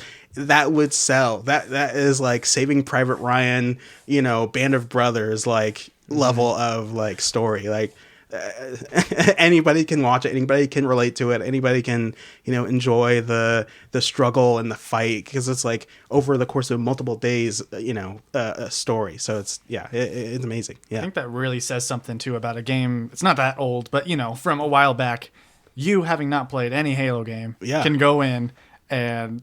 It still holds up, and the story can still be. And this is like what the fourth one in the story, and it's standalone-ish. Yeah. I mean, I'm sure if you played the previous ones, you would maybe know a little bit more, but it can still like stand on its own, and it still holds up. That's really cool to hear. Yeah. If I mean, again, I've only played that one, but. If you're somebody new to the series, play that one. I don't know what to tell you. So, well worth the $12 investment? Absolutely. Absolutely. Best $12 shining advertisement for Game Pass I'm right there. I'm going to call Phil Spencer. I'm going to tell him, like, yo, this was a good idea. Like, that's crazy. Hey, yo, Philly, this is great. Like, hey, P-Dog. $12, and I can play, like, not only all these other games, but, like, all of Halo. Like, I mean, that's crazy. Yeah. Yeah. For free, basically. And you know, also Indiana Jones, which just came out. And it's on the list. Call of Duty. It next. If you're listening to this, you probably already play Call of Duty. Let's be honest, that's like 60% of gamers. So free on Game Pass. It's also free. Yeah, also free. So not to make it, not to confuse what tier is that in the $12 one? Was that the like high main tier? It's like it's like the main tier. It's like $12 for. Yeah, I think they simplified it, so it's. They did. Yeah, I'm pretty sure they did. Oh, okay. Yeah, I don't think there's a higher level, or I mean, I could be wrong, but I don't know. I was just checking. I know that there's one that's like you have to pay for online on Xbox, and then there's like the higher ones where you get more Game Pass games. I think they simplified it. It's like 1 or 2 tiered. Well, I did something wrong. What am I paying for? I have like very few. Mine's games. like $50 in your a month. defense, they recently changed their tiering system or whatever on Game Pass. Like within the last couple months, I think they did even. Okay. So yeah. So that was number 2 and 3 for you, was Reach, basically? Yeah. Nice. Yeah. You don't need 3. I don't need 3. Really, all you need is one. I want a third. Yeah, well, where's your third, Chris? I was going based off. I remembered. I was going based off of the podcast question, so I picked Game of the Year, which is Helldivers, and then the game that I really liked besides. Oh yes. Game of the Year. So. And then most anticipated was your other question. And right? most anticipated was Indiana Jones. So yeah, Ooh, I'm excited for that. it's on the list. You did good, Rodney. Good job. Thank you. I'll allow it. I'll allow it. Me? Jaiden? Okay, let's go. Well, now that I know that older games can be included in this, which you probably did mention, I'm just from the... I mean, I mentioned it to James, whether he told you that or not. I don't know. No, it's all good. I think it was hinted at earlier. But I would put Donkey Kong Country 2 up in there. No, super good game. Nice. I did kind of gush about it earlier. Yeah, loving it. It holds up. That game could have, like I said, it could have came out today. It's so good. Another game that came out, I checked if it was this year. It feels like it was this year. I know I played it this year, but I think it was a late 2023 release, and that was Lethal Company. I forget if I've talked about this on the podcast. I don't It's think so. really good. Because I don't really know much about it. Like, I know it was really popular late last year, but it's kind of like Among Us or something, right? Like, as far as like that level of multiplayer. Yeah, for some reason my mind kind of like puts those, thinks of those two together, but really it's so Among Us is you're against each other, right? And that's the game. One of you is the thing, the creature aboard the ship. So this is more cooperative, so it's like you and 3 other buddies. You're in this ship and you have to land on this like planet, which is like this abandoned this abandoned planet with this abandoned facility in it, which you have to find. You have to like walk into it. You're in like these space suits, and you can like, you have a stamina wheel and everything, all that, and you can only carry a certain amount of stuff, like a flashlight, that takes up an item slot. So you have to be careful on what you bring, or if you like pair up with someone who is gonna, be the flashlight guy. So you get into these facilities, and what you're doing is it's dark, it's creepy, it's and once you like separate, it does that thing where it uses your microphone. So when you're in like a close proximity to another player, you can hear them. But once they go like off in another room, and the thing is like, and if they die, they're muted for the rest of that like match. Interesting. And so like you're like wandering around these dark, like like the scary like factory looking place, looking for. Kind of like, almost like Pikmin. You're kind of looking for like tools or things to like grab and bring back to your ship. You have to bring that like in one piece to try to survive, because there's these creepy monsters in the dark that will kill you, and it's the scariest thing. There's like spider like alien things, and there's like these things that like talk. It's so scary, especially like when you all just like split up and are all on your own, and you're just like, guys. And then when you don't hear any of your guys' voices anymore, you're like, let me know if you guys are alive. are you here? And you start to get like nervous, like, oh my gosh, am I the last one? Because once when you die, you go into what is that mode called when you're Spectator, yeah. So you can hop around like everyone's different, the surviving people's like point of view. Oh yeah. So you can like hear what they're saying and stuff. They can't hear you, and so you're just like watching this person, and you can view them in like so it's a first person game, but you're viewing them in I think it's in third person, and so you can like look all behind them and stuff, and you can like see if there's like a monster like behind them. Like, oh my gosh! And you can see like when people die, and they just like bloop, immediately like join this dead person chat. It's so funny. I was in this one match with my friends. I enter this room and I'm new to this, and there was like this like thing on the ground. When I got close to it, it made this beep beep beep like noise. I'm like, oh whoa! And I step back and it stopped beeping. I'm like, oh weird. Hey guys, don't come in this room. And then before like they could like respond to what I said, they all just rush into the same room I was in. They all like walk right next to it. They all blow up. All their bodies just ragdoll, and they're just silent. And it's just me now. It was like the funniest thing. It's a good time. Like that's just an example of like what kind of like shenanigans you get into. And yeah, it's terrifying, but it's hilarious. It's really good. I highly recommend. It's only $10. Yeah, that sounds like a lot of fun. What's it called again? Lethal Company. I just looked it up because I'm like, this sounds really fun, but it looks like it's only on PC right now. Yeah, only on PC right now. And I think it's kind of for I guess you have like chat and stuff on other consoles. But yeah, currently right now on PC, this was made by one guy, I believe, one of those games, one of those types of indie games, and it's impressive. It's really good, and I believe there's more content coming because it kind of hints at there's some loose threads, I'll say, in an implied story lore thing going on. So That's cool. yeah, very very fun. Yeah, I could have sworn I mentioned it, but I guess not. You might have. I might have just forgotten. Oh no, You just did. it's all good. Well, there it is. I mean before, yeah. But so this next one, my number one for this year. This was revealed. I forget when this was revealed, but I remember when there was talk about it. I kind of got a little interested. I was like, wait, why am I interested? And I realized we're talking. This is Indiana Jones, and the Great Circle. Oh. An Indiana Jones game. I'm like, like why does that intrigue me so much? Is it because I have an Xbox and this will be like the only thing that like I'm kind of interested relatively? And I'm like, wait a second. Am I a bigger Indiana Jones fan than I am a Star Wars fan? Because there's been a ton of Star Wars games that are really good, but like, and I'm sure like if I played them, I would like them. But like, I never got around to it. I watched my sister play the first Jedi Survivor. Was that the one? Oh, yeah. Jedi, yeah, and I thought that was awesome. So yeah, the reveal, I was pretty intrigued by this Indiana Jones game, and then the more like we got closer to it, then I'm like, okay, this looks pretty cool. And then so it went from something like, okay, I think I want to play that, but then once it came out, I was hearing like people talk about it, and like how they described it to me sounded like Sly Cooper, but like a more adult version of that, right?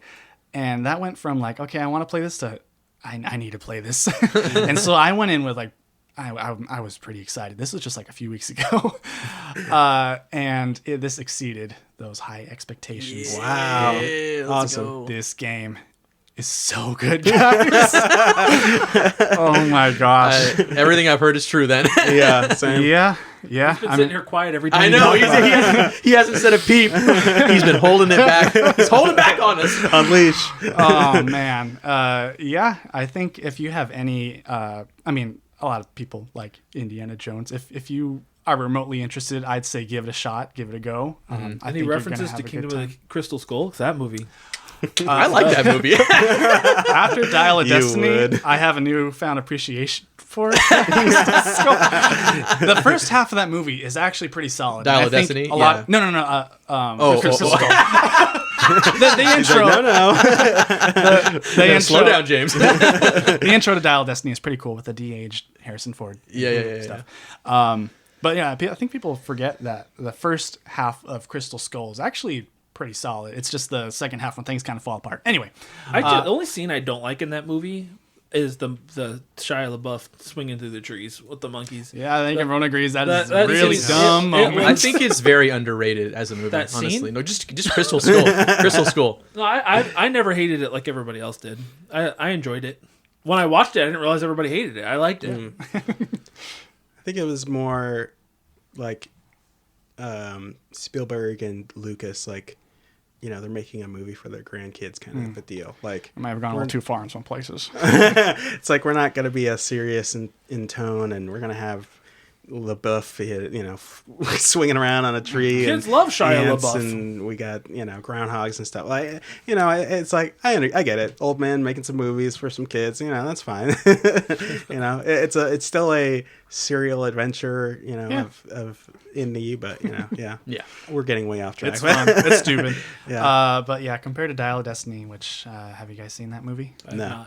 I have. Yeah, that movie just made me really sad. Oh no.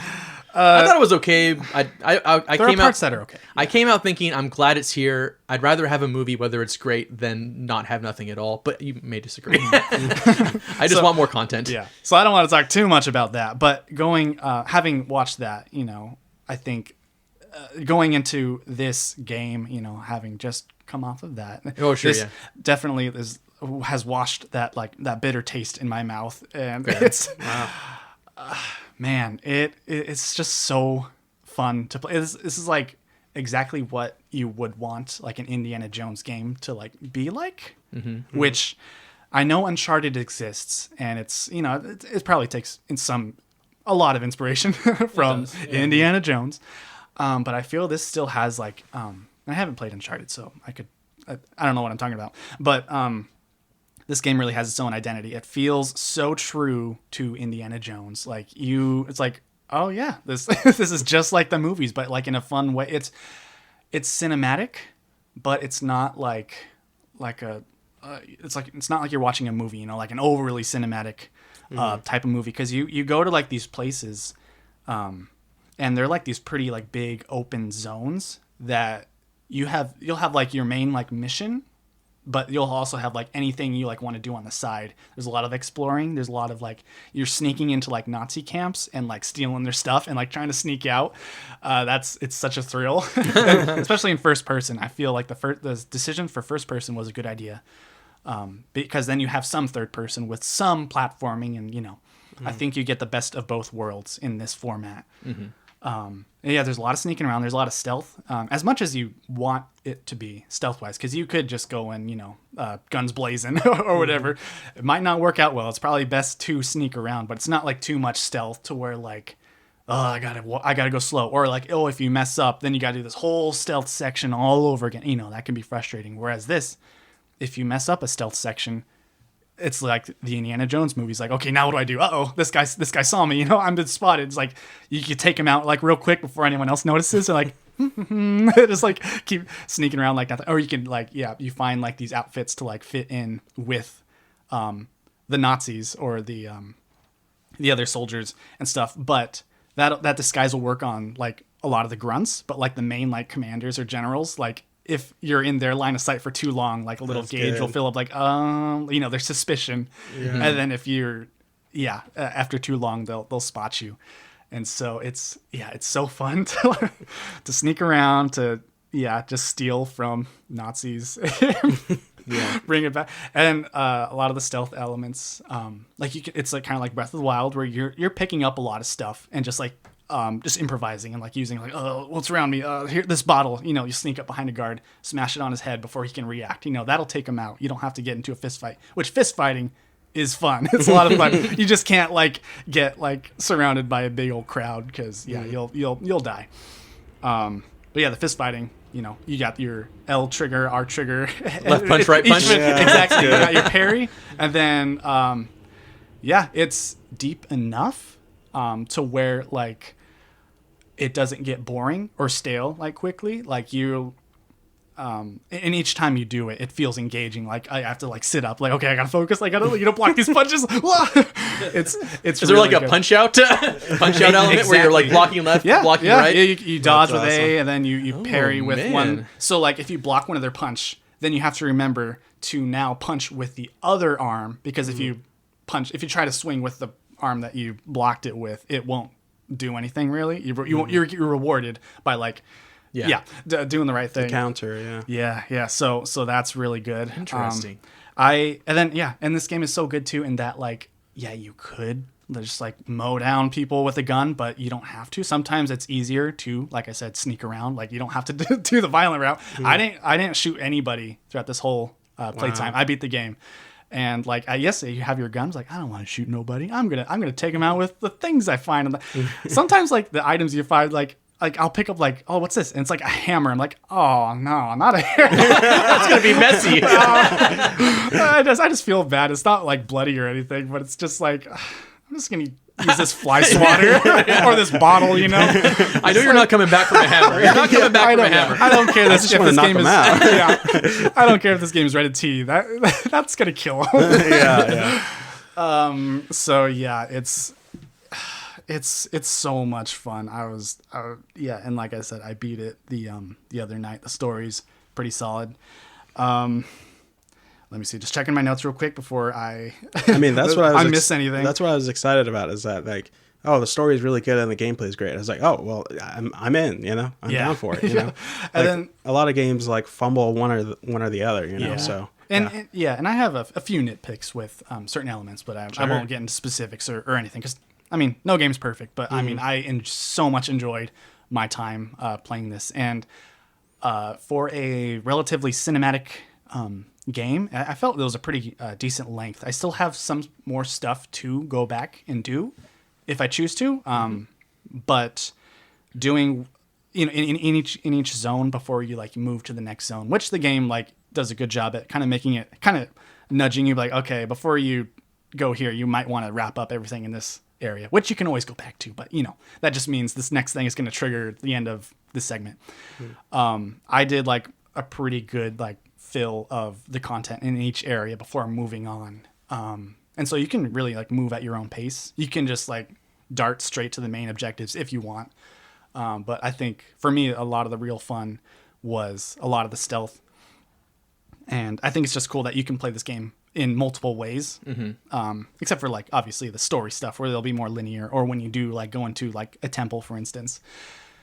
But yeah, I played it. My runtime was about 33 hours. And oh wow! I feel that's pretty substantial. For that kind of a game, it's really good. That's exciting. For yeah, exactly. Some people, like I said, and I'm not the best at video games, so there were like some optional side stuff that I was just like beating my head against, just like trying to like, no, I can win this. I could do this like dumb challenge. Like if you don't do that sort of thing, you could probably like beat this quicker, and especially if you just go straight towards the story stuff. But I don't think like you'll. I think a lot of people will want to just enjoy like just being in this world, playing as Indiana Jones, which is a very good video game character like concept idea. He was sneaking around with he has his whip, which is like good for platforming, good for swinging, good for like doing multiple things. They knocked it out of the park making an Indiana Jones, a licensed game. It was just yeah. From that developer that made, was it Wolfenstein, right? Like beating up Nazis. Like who better to develop an Indiana Jones game? It's like, oh man, you picked the right guys because they knocked it out of the park. It's so, I'm really happy with it. The hat respawn thing, that's real, right?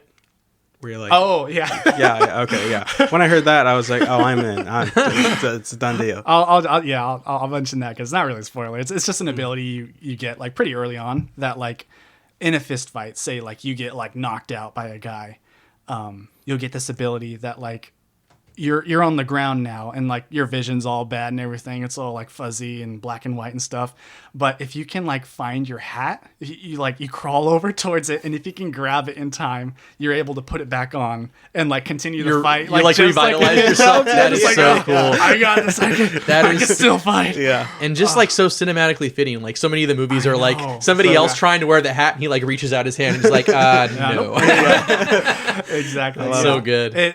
Like things like that, and like I said, like with moments feeling like that is that would be in an Indiana Jones movie, but it was created so naturally, like through the game. It was like one time I was like sneaking around like this one building, and there's like these guards. I was looking at like, oh, okay, and then like right when I felt like safe, I turn around and there's a guy just standing there like, what are you doing? I knock him out. And I just keep going. Like the music changes, the sound design in this game is so insane. Like it sounded and felt just like how it like would go in a movie. It's so good. And then, oh man, I'm blanking on his name. The voice Troy Baker. Troy Baker. Yeah. I remember the discourse being like, what, that guy? Like he voices everyone. Like why would, but when you play this game, you're like, oh my gosh. Like they didn't pick him just because he's a famous voice actor.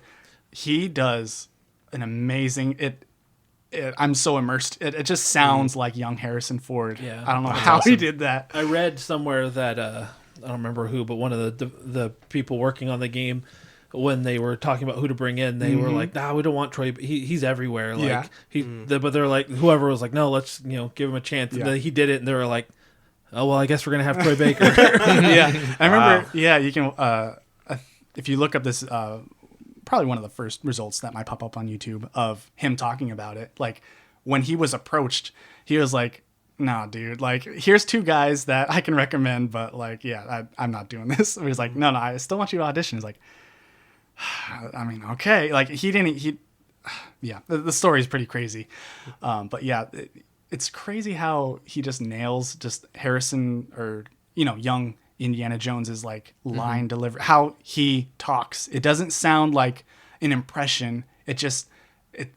He's not like straining to do a Harrison Ford. I'm not even gonna try, even though I kind of did. But that's like kind belongs in a museum. It belongs. Yeah. The way he like inflectuates it. It sounds so good. Like I was very impressed. Very nice. It's really good. But That's awesome, man. Yeah, So, yeah. like you're making me very like I feel pretty strongly if I wanted to play this or at least start it before this episode, but I just couldn't because I was enjoying Astrobot too much. But I feel very strongly that if I had played this game, and especially if I had finished it, I feel like it'd probably be near the top of my list, if not definitely the top of my list, because Indiana Jones appeals very strongly to me, and you're not crazy to be more of an Indiana Jones fan. Like I think I'm more of a fan of Star Wars as a universe, just as a whole. Yeah. But I've told people a million times, like I think Raiders of the Lost Ark specifically is better than any single Star Wars movie. I'll say it a million times. I think it's that good a movie. I just love it. That's your opinion. Better than Empire Strikes Back. It is. I do believe that. I mean, yeah, it's really great. It's a good movie. When I when it finished installing, because I bought a physical copy, which was really hard to find for some reason.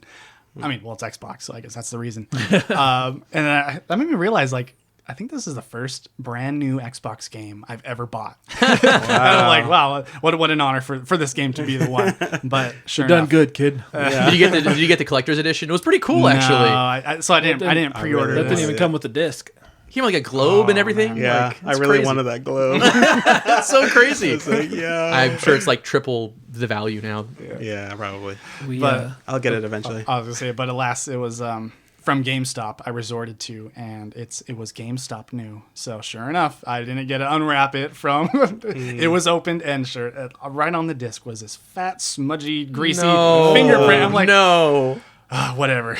Yeah. I'll still count this as GameStop my new employees Xbox. used to be smart. Yeah. Well, So your game of the year, my game of the year. Let's It go. was. and it's from 2024 too. So there you go. Yeah, and so I'm really hoping like once this gets into, I mean it's on PC, so people who have that, I'd say give it a go. It's really good. And then when it comes to PS5, I'm excited for a larger pool of people to play this game. I remember when it first got done installing, which took a while. I only had like 20 minutes until like me and Jesse had to like leave for something, and so I'm like, oh okay, I'll boot it up real quick, like just to play around in a little dinky tutorial, whatever they're gonna make me do. And just the title screen alone, I'm not gonna say what it is, but it just I recognize like what I was looking at. I was like, no, not right now. I can Gotta savor this.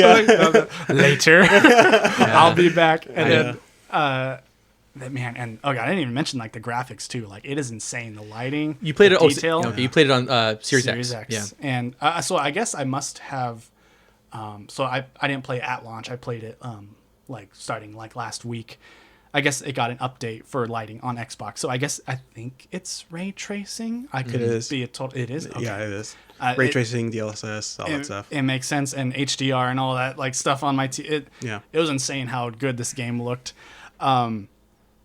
And what was it? Oh, at a certain point though, like the detail, there's so much detail that at some point I was like, man, it's getting a little hard to see though, with how like how good this looks, how everything is so textured. It's like things kind of blend in after some point.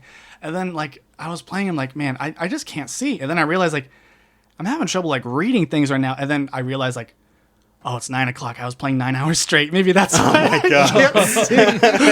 But yeah, just to show like how much time flies when I was playing this game, I really enjoyed my time with it. That's awesome. Dude, that's man. great to hear, dude. That's some real positive feedback. Yeah, hearing you gush about a game that I'm like super excited to play is very now. See, now I feel like my expectations might be too high, but I'm sure it'll meet them. Like I said, it's not perfect. There are some things, but I think overall my enjoyment, like in my time with it, like it was very well worth it. Yeah. I think if anyone who likes Indiana Jones, you're gonna be pretty satisfied.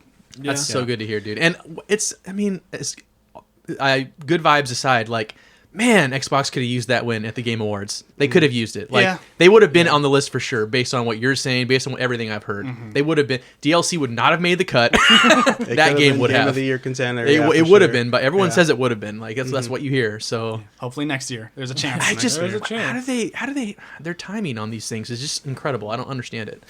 Well, all I know is you got me interested in playing it, and I wasn't all that interested in playing it because, despite the fact that they are entertaining movies, I'm not really an Indiana Jones fan. I don't hate them, but I've never been. I love the ride at Disneyland. Oh yeah, dude, such a good ride. Yeah, such a good ride. I don't know. The movies never resonated with me really. I don't know. That's all good. I think it comes down to childhood. You know, like I watched them when I was a kid. You did, but not a lot. I don't know. We were a Star Wars household, and that's what me and my dad watched all the time. But I like Indiana Jones. I tried to watch them this year because I was like, I haven't seen the new one. Maybe I'll start. I'll start watching. You started them. with the new one, and I started with Raiders of the Lost Ark, and then I was just like, I don't know. Like, it's something about it just doesn't like. It doesn't have the spectacle that Star Wars has, needless to say, but it's a little bit of a slow burn, more like it is a little slower paced, but. It's I wasn't expecting the stealth elements you're talking about, and that honestly is very exciting because that is such a part of Indiana Jones. Like a lot of half of Indiana Jones is like a chase scene, and the other half is him being smart and inquiring, looking at artifacts, trying to solve the mystery, whatever that is. You know? Oh man, mystery solving. Yeah, and like puzzle solving too. Everything just feels so appropriate and like so fitting. Like it's not like.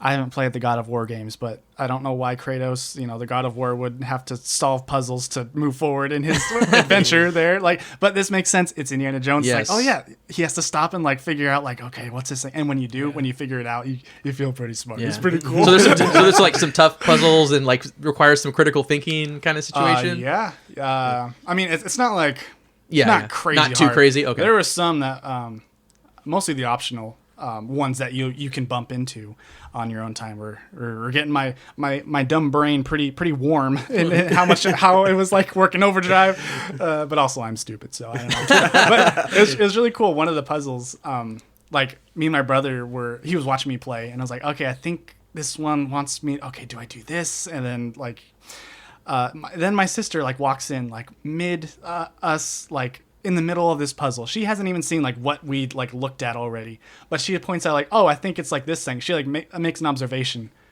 and we're like, really? And then we try it, and sure enough, like that was the answer. Or we doubted her so much, like you weren't even looking at what we were doing. And then like we tried it after like a while of like messing around, like, oh well, yeah, that was the answer. It's so crazy, yeah. Nice, but yeah, good time. Awesome. Well, as soon as I platinum Masterbot, that's what I'm moving on to. My hands will thank me for it as well. So is it my turn? Sorry, Chris. It's okay. Chris, don't shake your head for long. I'm about to say nice things about the DualSense. So. Wow. Oh, wow. Please shower us with kind words. If I'm forced to pick 3 for my games of the year, number 3 it's probably a toss-up between Lost Crown and Live Alive, but I think I give the edge to Live Alive. I didn't expect to like that as much as I did. I put a ton of time, maybe like 40 hours into it. I talked about it at length in an earlier episode, so I'm not going to bore anyone, but it's a great play, especially if you like Super Nintendo JRPGs. It is the same caliber of a game like Chrono Trigger and or I haven't played any of the Final Fantasies, but by all accounts, it is on that level. It is really good. Multiple stories, different styles of play within the same game, all culminating in a collected story. Play Live Alive if you haven't played Live Alive, and if you like RPGs, you will enjoy it for sure. That's my number 3. Number 2 and 1, it was good at, like, once I played these, I kind of started these 2 games at the same time, and I think you probably figured by now one of them is Astrobot, the other is Balatro. I started them at the same time, so I was kind of going back and forth between the 2. They're both very good. I don't think I'm going to be able to gush to the extent you are with Indiana Jones. I can't top that level of passion necessarily. I didn't prepare collected thoughts as well, but like, I'm going to start with Balatro. Balatro is really hard to explain, and I think anybody who plays it will say, has anybody here played Balatro? I've not played it yet. I intend to, but it's basically poker, but really weird for Joel, a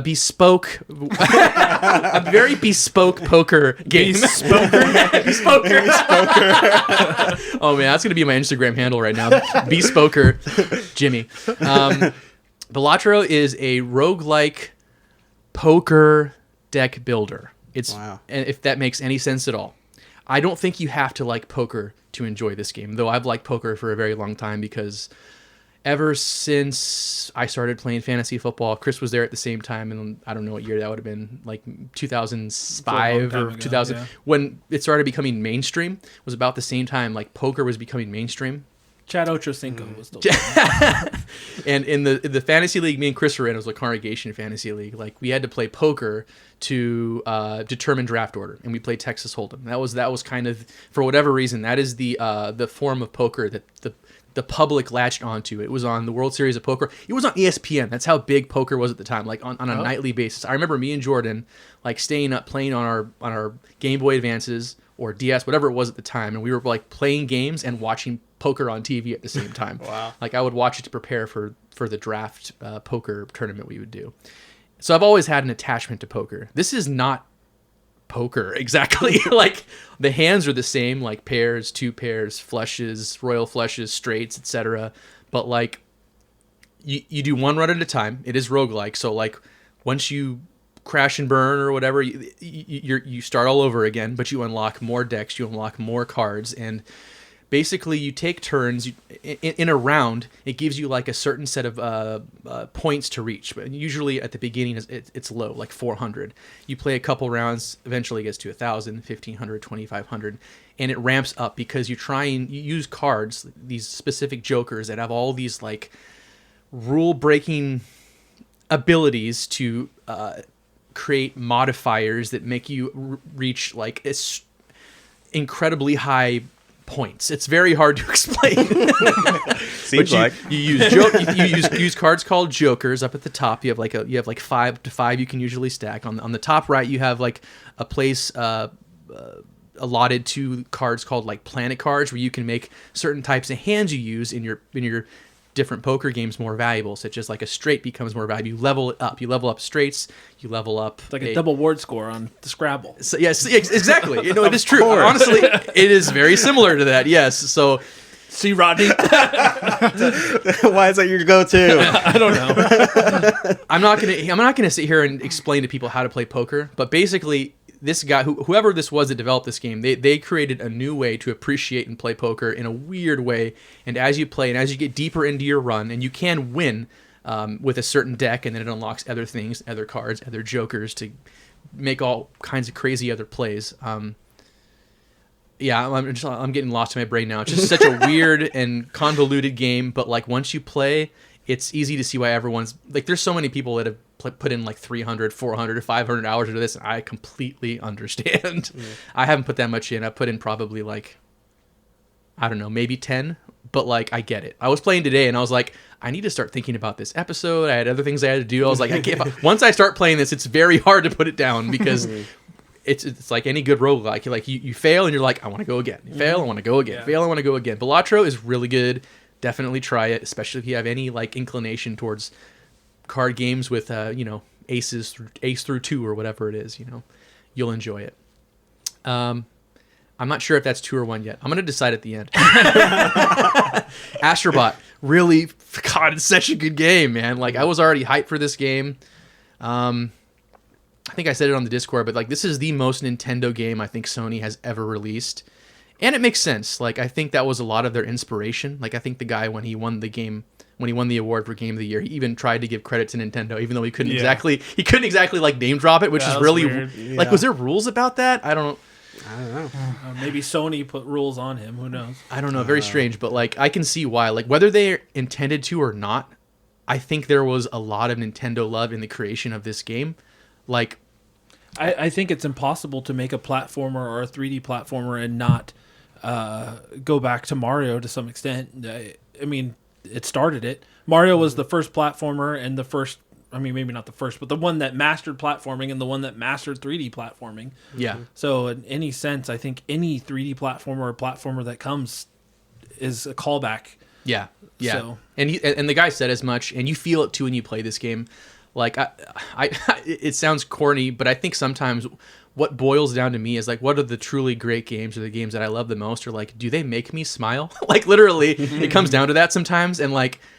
I was smiling throughout my entire play of this game. I feel like it is such extremely charming. It's such a good, likable, fun game. I think Chris talked about it a little bit a couple episodes ago. It's not overly hard. I don't think it's meant to be. The level progression is different from like your average 3D Mario. It's pretty linear. You're definitely heading in one direction for the most part, but there is sometimes you can veer off in levels depending on them, and depending on the levels, are different like power-ups or upgrades that Astrobot gets to use. Like there's one called Twin Frog Gloves where you have like he basically puts a frog face on each of his arms and you just start punching and destroying things.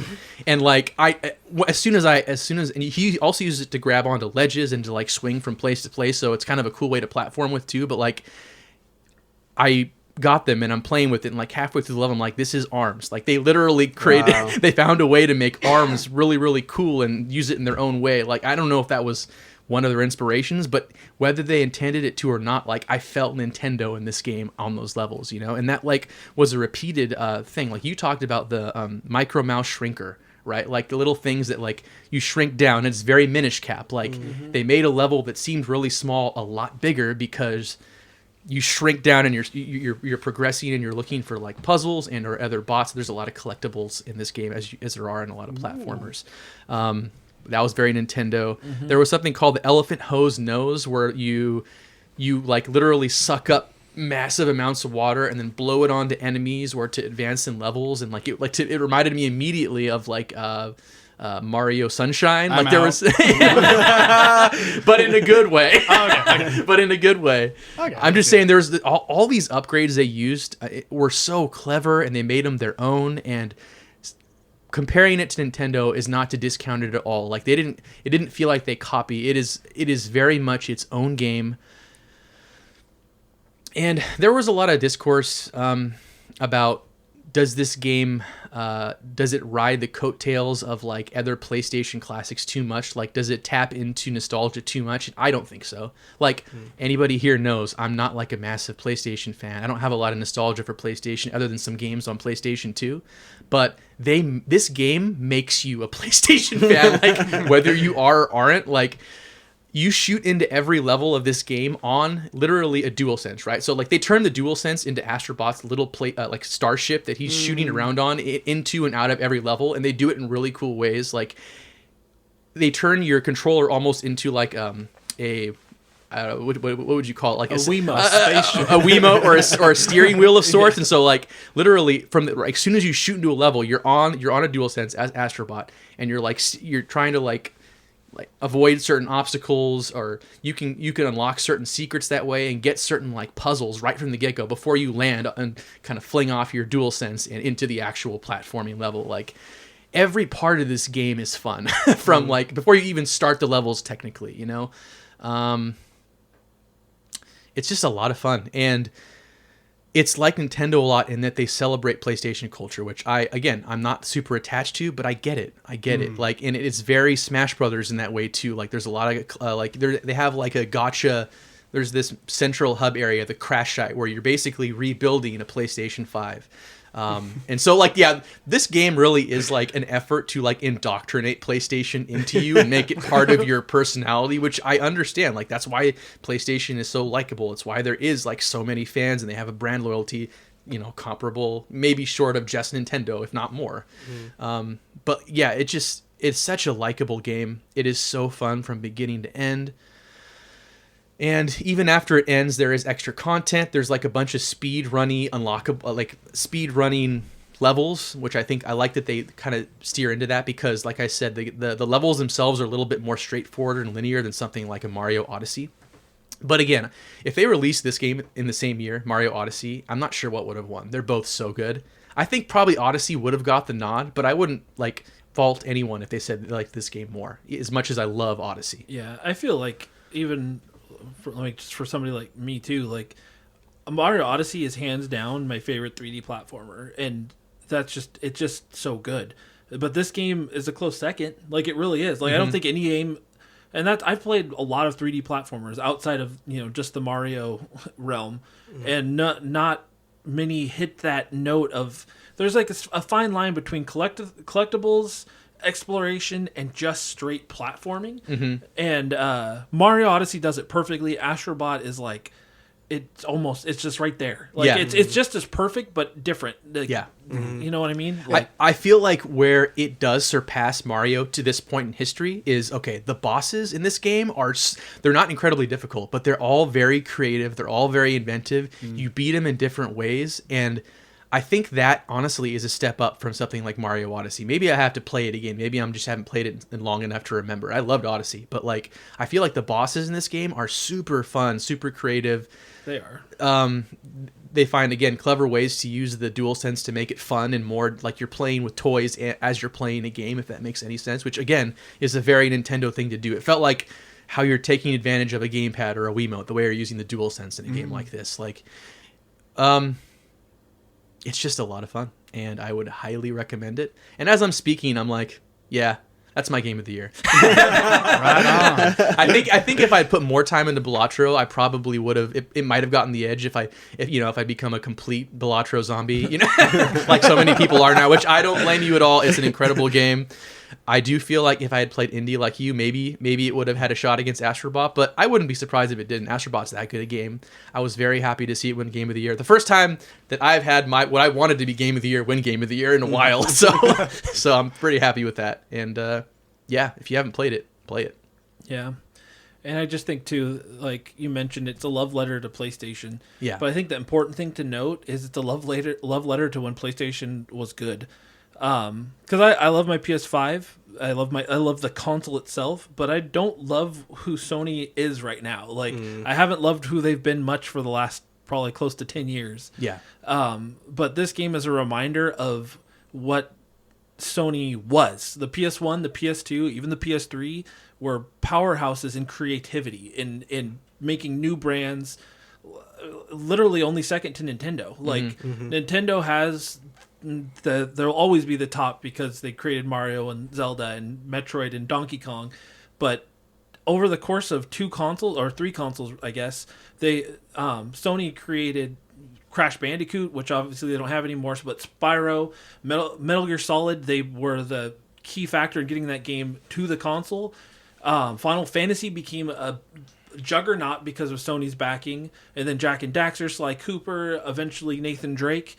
There's all these characters, all these games that were so great, and it's a love letter to that. And I just hope with how good it did that Sony will be like, oh, people actually like this stuff that wasn't just AAA. I don't think. I could be wrong, but I don't think Jak and Daxter was considered a AAA game at the time. Yeah. I think it was whatever is below that. If it's AA. And it didn't need it. It didn't need any of the. It didn't need any of the call-outs. It didn't need any of the Easter egg hunt.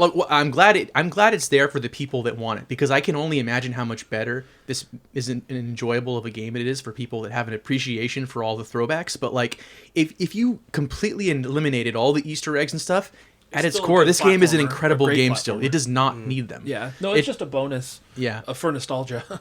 Yeah, and that makes sense, right? Because they're trying to appeal to new generations too, right? Like, they don't just want the old heads who've been playing PlayStation since the 90s or 2000s. They want to make it the new generation, which is that's tough to do, and it's what you got to do. Mm-hmm. Yeah. It's a really good game. That Skibbity Toilet generation. Oh, by the way, Skibbity Toilet, super gorgeous game. Like, the visuals, it's such a pretty game for a 3D platformer. So gorgeous. Couple cons. Why is there no dash button for Astrobot? I don't understand that at all. I don't know. It was kind of weird to me. Like, I'm so used to that in a Mario game where you can kind of like speed yourself up a little bit, and it seems like from level to level, like you move at varying speeds. For some reason, it's hard to explain. Play the game and you'll see what I'm talking about. No dash button, weird. Also, the little common baddies, they're pretty samey from level to level. Those are my 2 cons of the game, but overall, it's like a 9.5-ish, 9, somewhere in there. Excellent game, such a good game. So, yeah. Good job. Fresh. He didn't talk crap about PlayStation. No, much. This was a very good PlayStation. How's your game. hand feeling right now, though? Honestly, not bad. I've been doing. What I've found is with the DualSense, if I dose myself. If I like pace myself, I don't play too long sessions. It's okay. Just work on those weak little hands. Maybe that's what it is. Maybe I built up the muscles. Yeah. No, but I felt it a little bit at times. But like again, I just pace myself and I just step away when I feel any achies at all. Any achies. Any achies. Little achy wakies in My little bonesy onesies. my little phalanges. I just gotta go for a walk. Maybe I should Walk off my hand. Maybe I should do a little reading instead. Well, guys, thank you for sharing your games of the year. Yay. All very good games, and I like hearing the ones that were already out. Those old games, like you made me want to play Halo Reach. You guys have to play the game. Yeah, like You have to play it. I'm putting on my to-do list, like a Halo-thon. It's so good. Yeah. And yeah, Indiana Jones. I went from I know. like I don't know, probably 5% chance that I was going to play it, like to much higher than that. I'll say like 75% now. Like that's a huge jump you did there, Jaiden. I'll be starting on Monday, I'm pretty glad. sure. Yeah. And James, you talked good about PlayStation. Hey. We'll take it when we can get it. When I Balatro. That's definitely on my list. dude, play it. All of you, just try it so you can say you did it. Will do. Guys, I did it. I tried And if it becomes your new crack cocaine, I'm sorry. Cocaine's out of the drug. Whatever happened to Rodney? Balatro, not even once. He played once and he never looked back. He lives on the streets now with nothing but a phone. Keep playing Balatro, and he just does a Toad impression all the time. I'm not going to do it now. I was hopeful. All right, well, we're going to move into the Discord. I asked a question to the listeners, and that was what was their 2024 game of the year. And I also asked if they wanted to answer, they could tell us what their another favorite game that they played this year that was different from their game of the year, and then what games they're looking forward to in 2025. So we got a few responses. Cleggy Man, is it Cleggy? Yeah, I think it's Clegaman. Clegaman. Like Mega Man. And Clegaman. yeah. That makes a lot Makes more sense. sense That than makes me adding a d sound to it. Clayton, let us know. Clegaman. So his response was edited for foul language because he's got a sailor mouth. So excited about his entry. Yeah. No, luckily, it still shows you it. It just edits out that one word. But he said my game of the year is Blank Divers. Yeah, that's right. Yeah, AT double hockey sticks. The language filter says no hell in here. Hell no. Doesn't exist. Then he said, my backlog has gotten out of hand. I didn't inventory all of my PC games since I almost purchased stuff I already had. I've collected 93 free games and purchased 27. I've probably only touched 10. That's normal for a Then Steam there's gamer, 7 right? Switch games I haven't touched. Yeah, right. No, that's true. Steam, those Steam sales, right? Yeah. Am I right, boys? Nothing to be ashamed about, Clayton. That's what I've heard. Then the Alex Stravaganza said, I wish I played more games. Because of that, my 2024 GOATY is Animal Well. Nice. But my favorite game I finally got to is Mario Wonder, and I'm looking forward to Metroid Prime 4. Ooh, Awesome. me too. And then Now I Rock a Teller Suit said, I'm not qualified to give a Game of the Year opinion. Been generally buying and not playing like the fraud that I am. Did play a few deck-building roguelites like Inscription and Monster Train, but Balatro has been my favorite. Nice. And he said, Slay the Spire 2 is rumored to release next year. I really enjoyed the first one, so I'm excited to see how they improve upon that experience. Slay. And then Vomnik said, Balatro is my game of the year. That game got me into playing Texas Hold'em. Dude. Just like James said. Dude, it's a fun game. Texas Hold'em's great. Balatro, even better. All right, then Jared Bear said, I didn't play any games that came out in 2024, but my more recent game would be Mario Wonder, which I enjoyed a lot. I think the devs had a fun time designing the game, and it brought some life back to the stale 2D Mario games, which I do agree with. Nice. He said, my body is ready for Metroid Prime 4, and I'd love a remaster of 2 and 3, since Prime Remaster was done perfectly. Agreed. That seems inevitable. Yeah, It's it'd be kind of dumb weird. not It's to kind of do it. weird that it hasn't happened Yeah, yet. why wouldn't they have released one a year up until 4 comes out? Very It's wild to strange, me, very but strange. I don't know. Nintendo's weird. They're all going to be available in a master collection for the Switch 2 launch. Yes. All right. Oh, dude, if that was launch, oh, I would be. I would not complain. Let's go. All right, then Bird Dog Gaming said it might be too late to respond, which it wasn't. Here we are. I posted this question last week and then ended up having to work Thursday night, so the episode got postponed a whole week. But he said, I'm a big Mana fan and really enjoyed Visions of Mana. It wasn't a 10 out of 10 or anywhere close to it, but I haven't played many 2024 releases this year. The game rocked and was a huge step in the right direction for the series. And shout out to my recent obsession, Balatro. That game deserves all the praise it's gotten. Seems like the people's favorite. Yeah, people love that game. And then Fresh Print said, mine was easily Rebirth. And Nice. as far as games to make sure to play in 2025, I want to play Omori and Ghost of Yotoi. Oh, yeah. Yeah, I'm excited for that too. So thank you all for your responses, and I believe James had a response as well. Yeah, Hannah had an input too. This is what she said. Game of the Year 2024, Mario Party Jamboree. I am such a big fan of games you can play as a group, and this game provides just enough new stuff that you don't feel like you're playing the same game as you always have. Fave game I played this year was hands down I Was a Teenage Exocolonist. Can't recommend it enough, and am both excited and dreading doing a, in quotes, golden run where I do all the things and save everyone because I likely won't want to come back to it after that. Next year, I'd like to make sure I play Fire Emblem 3 Houses and possibly Mass Effect Andromeda and prep for 5 to come out, even though I've heard it sucks. My most anticipated game of next year is Fantasy Life 2. That was supposed to come out this year. Got delayed. Oh, yeah, but she loves Exocolonist. Like, she raves Yeah, about she it. talked about it on the podcast. Yeah. I recall. I kind of want to play it now, too, honestly. I'll play it. I need to ask her. There was a game her and Christine played that sounded interesting to me. I guess I could just listen back to the episode. But I wanted to play it. Now I can't remember what it is. Anyway, thank you, Hannah. And then Rodney, you had Yes. one of your brothers, right? Both of them. Both of Oh, them. nice. Alec just said Fortnite, which is incredibly disappointing. I thought I knew them better. I thought they were better men. Alec, you you know, disappoint should I us. say? He's really got that skibbity toilet riz. I got the I can neither confirm nor deny because I don't know what that means. Ohio. In his defense, I got the most recent Battle Pass on Fortnite, so I still wow. play sometimes. Well, congratulations. What do you want from us? I play on occasion, but not happily. Who does? Alan said Witcher 3. He likes going to towns and the Going to people. town. Should I wrote shorthand. Should I just verbatim? Read it all. Okay. Read what he so said. going to towns and people know him. Cool game. Very fun. Yen is beautiful. Triss is beautiful. Hard to choose. Prefers black hair over redhead. Sorry, James. His 2024 Game of the Year was a game that could have been enjoyed by all, but sadly wasn't. Concord. Having a blast. Mushroom character was a fun guy. Oh, God. Would have been Tekken 8, but he likes 7 better. He also wants to do an SF. He wants to do a Street Fighter 6 tourney because his Terry is godlike, apparently. So whenever you guys can whip that together. He also said Kieran fixes PS2. Shout out to Kieran.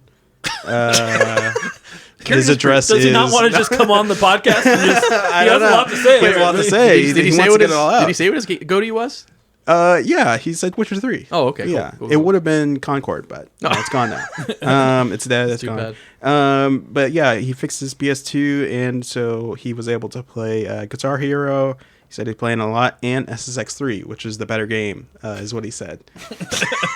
Save it for the slopes. He said Darby he Bros. said it. He said definitively. So, Oh, wow. So there's Yeah. no argument there. He said exactly, definitively. because he doesn't say a lot of words with a lot of syllables. When he gets to that point, yeah. he's- Oh, I, man. I like that he tried to spare my feelings as a redhead. That was He pretty did, nice. yeah, he did, That was yeah. pretty nice. Yeah. Alan's a giver. He gave us all those words. I appreciate it. Oh, man. I want to have you and your brothers on again. Sure. Yeah, it'd be fun. We can honestly just have an episode with no thing. It won't really matter. Yeah, we're just gonna bounce around for 4.5 hours. Though that I can proudly say that the episode that you guys were on is the only episode I've ever had to extensively edit. Yeah, it's true. And NSFW. Yeah. Not suitable For life. for the public. Yeah, I was like, man, not a lot of people listen to this, but this will somehow get me canceled. Oh, I wasn't the one that said anything. no, bad. it wasn't I Rodney. point that out. It's never Rodney. Thank you. Yeah, sometimes he shut his mouth though. True. Oh man. All right, guys. Any last thoughts? Closing thoughts? I genuinely thought this was going to be a shorter episode. That was both your bros, right? Yeah. Okay, just making sure. Yeah, Alec I forgot. just said Fortnite. Oh, that's right. yeah. Okay. My thought is that I literally think the next episode you record is going to be about the Switch 2 reveal.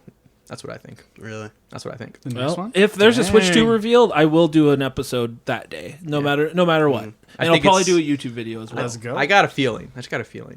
We'll have something, but if not, the next episode will be our collecting goals for 2025. Nice.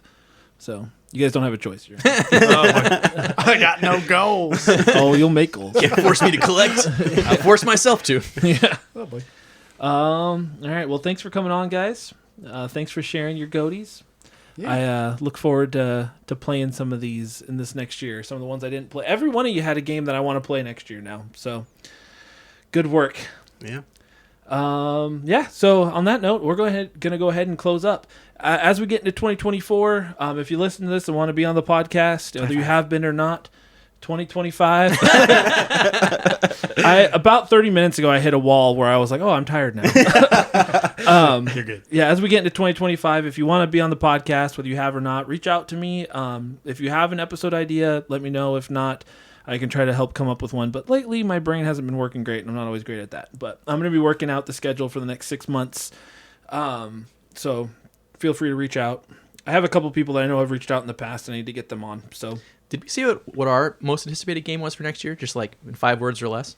no, you can go ahead and do that if you want. Metroid Prime 4. Or maybe Pokemon Legends ZA. I want to see that too. Yeah, that was more than 5 words. Anyway, whatever. Rodney? I don't think it's coming out next year, but the Project Robot from the Team Oh Ico. man, that looks so good. Yeah, it looks super good. Yeah. I love Shadow of the Colossus. Mm-hmm. Yeah, look up that trailer, Project Robot. It's so cool.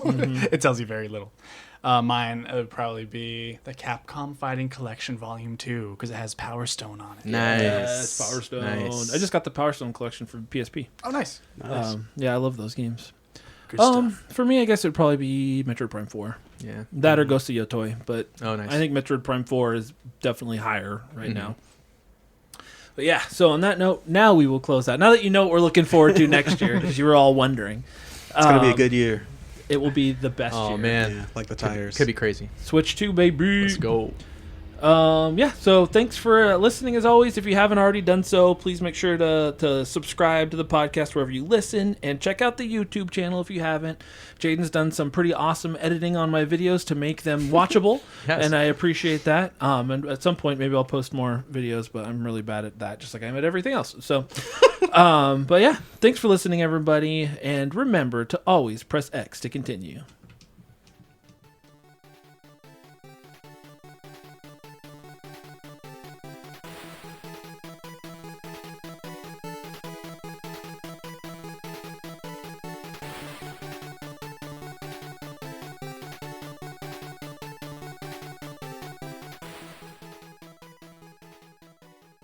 I've got my eye. I've got my eye. I've got my eye on you.